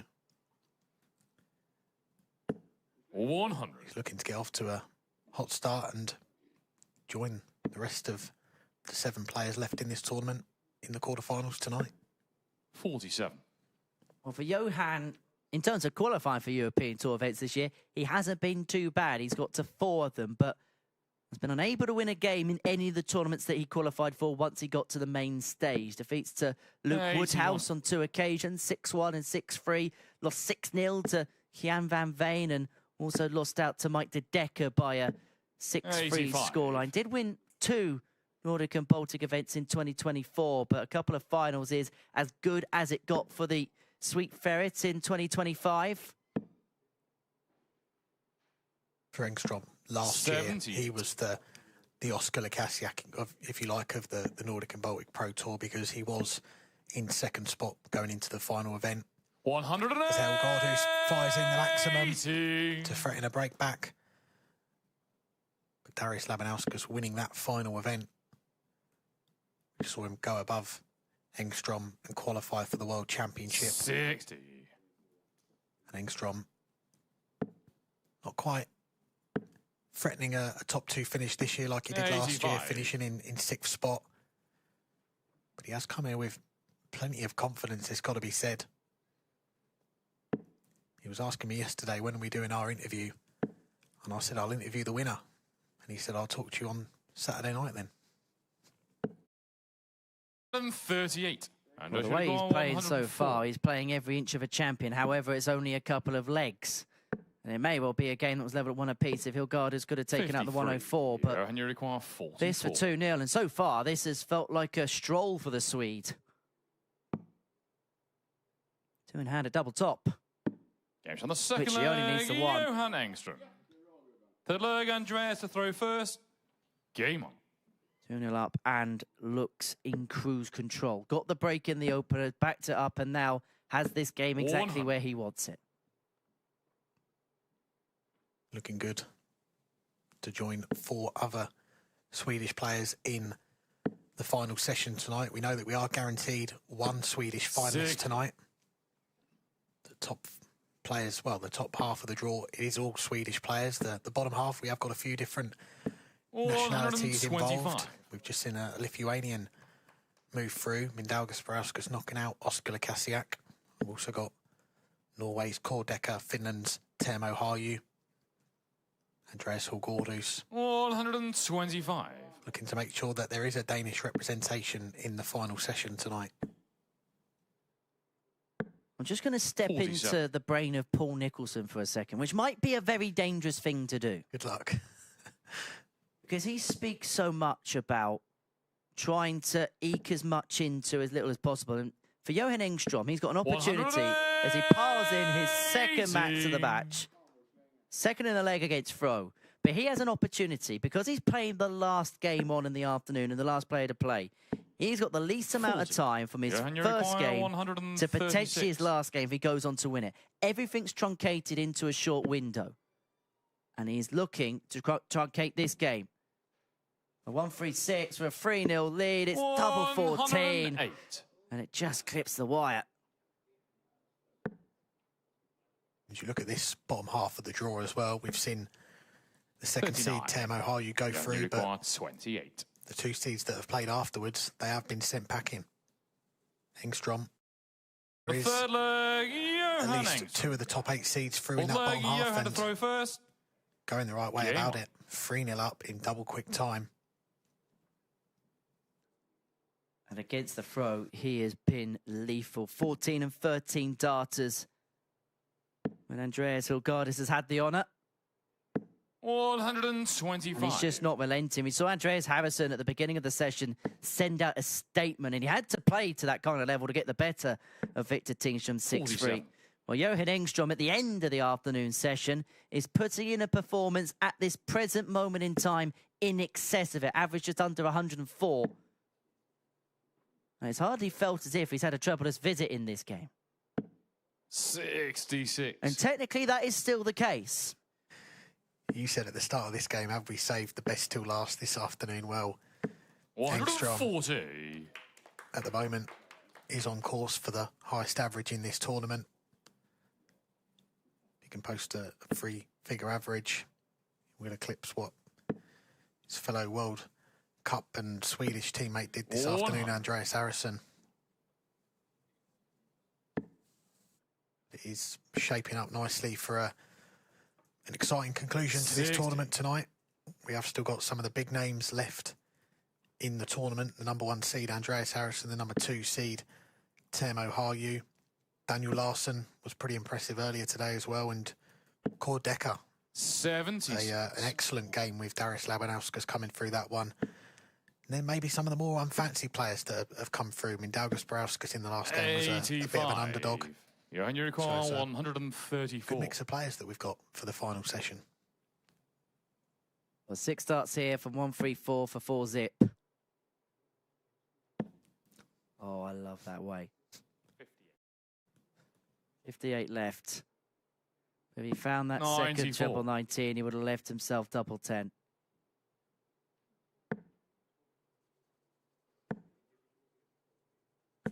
Or 133. Johan, you require 40.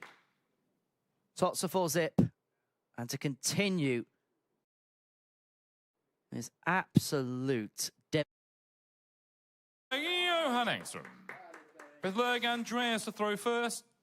Game on. 6 visits on throw, 5 visits against has been the recipe so far for Johan Engström to build up a 4-0 lead. Average of 98.5. 85. And at this present moment in time is coasting to the quarterfinals.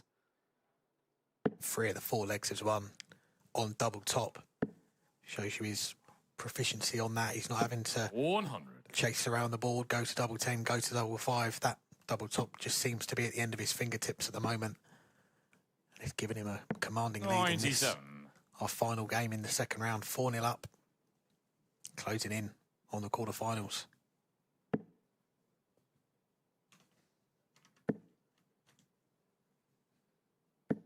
Third max of the match for Johan Engström. And interestingly, all 3 180s have come in legs where Andreas 59. has had the darts. You mentioned it could be a quick turnaround for whoever wins this game. We go into that evening session at 7 o'clock maybe. The Sweet Ferret does have a dinner reservation between the 2 sessions that he's got to get to because he is not hanging about here. Well, the only thing really that's missing in the collection for Johan Engström in this game so far is a big finish. Johan, you require 121. Doesn't have to chase the bullseye with the last dart, will probably do so with the first dart. And that was the intention, but not the execution, much to his frustration.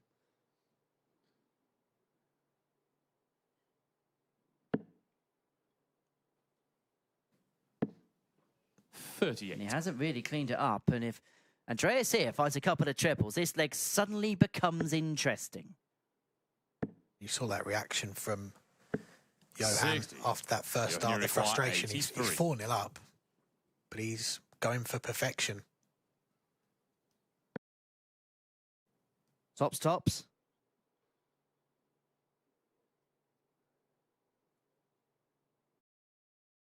No, goes for the triple 20, double 10. But executed all the same. Johan Engström, Johan to throw first. 5-0 to the good, averaging just under 99. And has the darts here to head through to the quarterfinals with perhaps the performance of the tournament so far. We've not seen a whitewash yet in the Nordic and Baltic Championship. 122. But that is a real possibility here with the way that Johan Engström is performing. He's racing to the finish line. 60. 3 breaks a throw up. Now he's got the throw to get the job done in the minimum amount of legs. It's one of those performances where Andreas Hyllgaardhus will be lucky to get to nil. 50. Johan Engström, from the very first dart, has set his stall out and has just had way too much for this 43. Dane, who has almost just played the role of the guy who's facing Johan right now. Such has been the brilliance of the Sweet Ferret, who, going into this tournament, it's fair to say that perhaps there was just 1 or 2 question marks about. We know how good he is. We know of his capabilities. We know of his ability. But 2025 hadn't been as fruitful as the couple of years prior to it. But it's fair to say that he may well have found 71. and rediscover some of his best as Andreas Hyllgaardhus finds a 171 to complement the max he got in the second leg of the contest. Johan Engström, I remember talking to him last year. He was so disappointed to miss out on the World Championship. But the way he's performed this afternoon, he's going to go into tonight feeling like he can go all the way and finally get that spot at the World Championship and win this title. 60. Johan requires 69. So this to put the seal on what has been the performance of the... So Andreas Harrysson averaged 99 against his compatriot Johan Engström. By 6 legs to nil, averaging just 1 shade of a point below it, 99.1 in a superb performance, a 6-0 win against Andreas Hyllgaardhus. The Sweet Ferret completes our quarter-final lineup for the Nordic and Baltic Championship. Do come and join us this evening, 7 o'clock local time, 6 o'clock in the evening in the UK. And we're going to hand over to Henry Deacon, who's joined by our MC, Little Richard Ashdown, to sign off the session.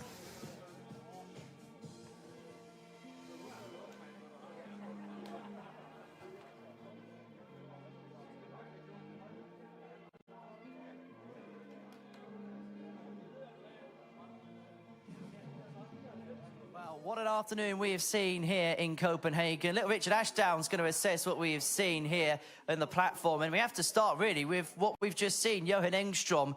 We saw the afternoon start of a 99.11 from Andreas Harrysson. Johan Engström 99.10, and that was a destructive display, wasn't it, against Andreas Hyllgaardhus? You're being that critical going down to the last decimal point, are you? Yes. That was really impressive. As you say, we should start with the end there because that was absolutely brilliant. Our last Danish player as well and didn't get a look in. All credit to Johan. Brilliant. It was right from the very get-go, wasn't it? Kicked off with the 180, won the first leg, and Andreas, as you say, he just never got a look. He was lucky to get to nil, really.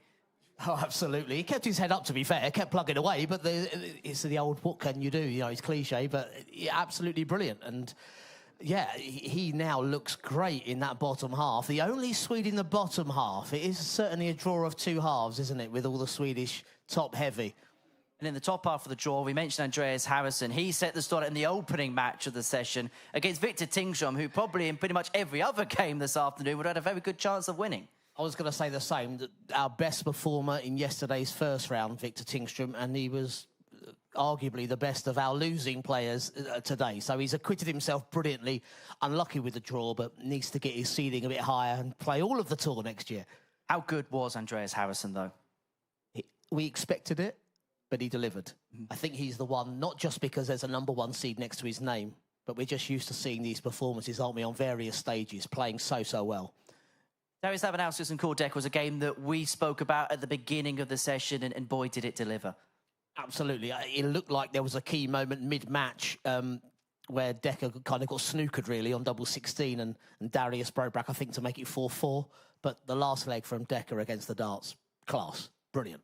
So that's the first of 2 sessions we've got today. We're going to be back tonight, 7 o'clock local time. We'll have a quick little preview of that because it's going to be a long one. It's a little bit akin to a Euro Tour weekend where you do one game per session in the first few, and then once you get to the crunch time, Saturday night, 3 games for the Jan Hoffmann Trophy. 3 wins away, somebody from history this evening. Yeah, and you're right that it could not only be who's in form, but who is most comfortable playing the 3 matches in one evening. If you're going to win, you've got to reset very quickly. Even if you win the first quarter-final, it's not so long before you're back on for that semi-final. The format will increase a bit as well, from best of 11 to 13 to 15. So, yeah, it's all about who can deal with that.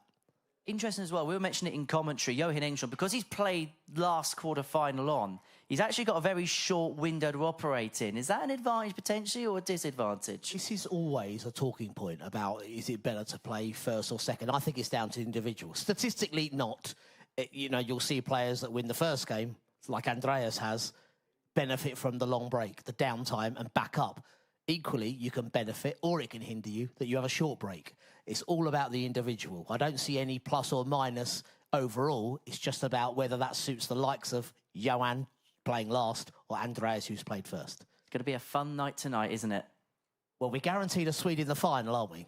Top half fully loaded. And the one I was impressed with, just to mention, you can pronounce it better than me, but the Lithuanian performance. Mindaugas Barauskas. Absolutely. I was very impressed with him, and it's good to see that nationality represented in our last 8. And just finally, obviously, we're playing for the Jan Hoffmann Trophy this evening, somebody who did so much for the sport in this region. Yeah, it couldn't be more apt. We have a lot of legendary names given the trophy names in many tournaments in darts. This couldn't be more appropriate, could it? A co-founder of the actual organisation itself, but prior to that, one of the great Scandinavian players. We're here in Denmark for the inaugural event, the Jan Hoffmann Trophy. Perfect. Well, Richard, thank you very much. Thank you as well for watching wherever you're tuning in from. We're going to be back at 7 o'clock local time to see who the first player to lift the Jan Hoffmann Trophy is going to be as we conclude the inaugural PDC Nordic and Baltic Championship. I hope you can join us then, but until then, bye-bye for now.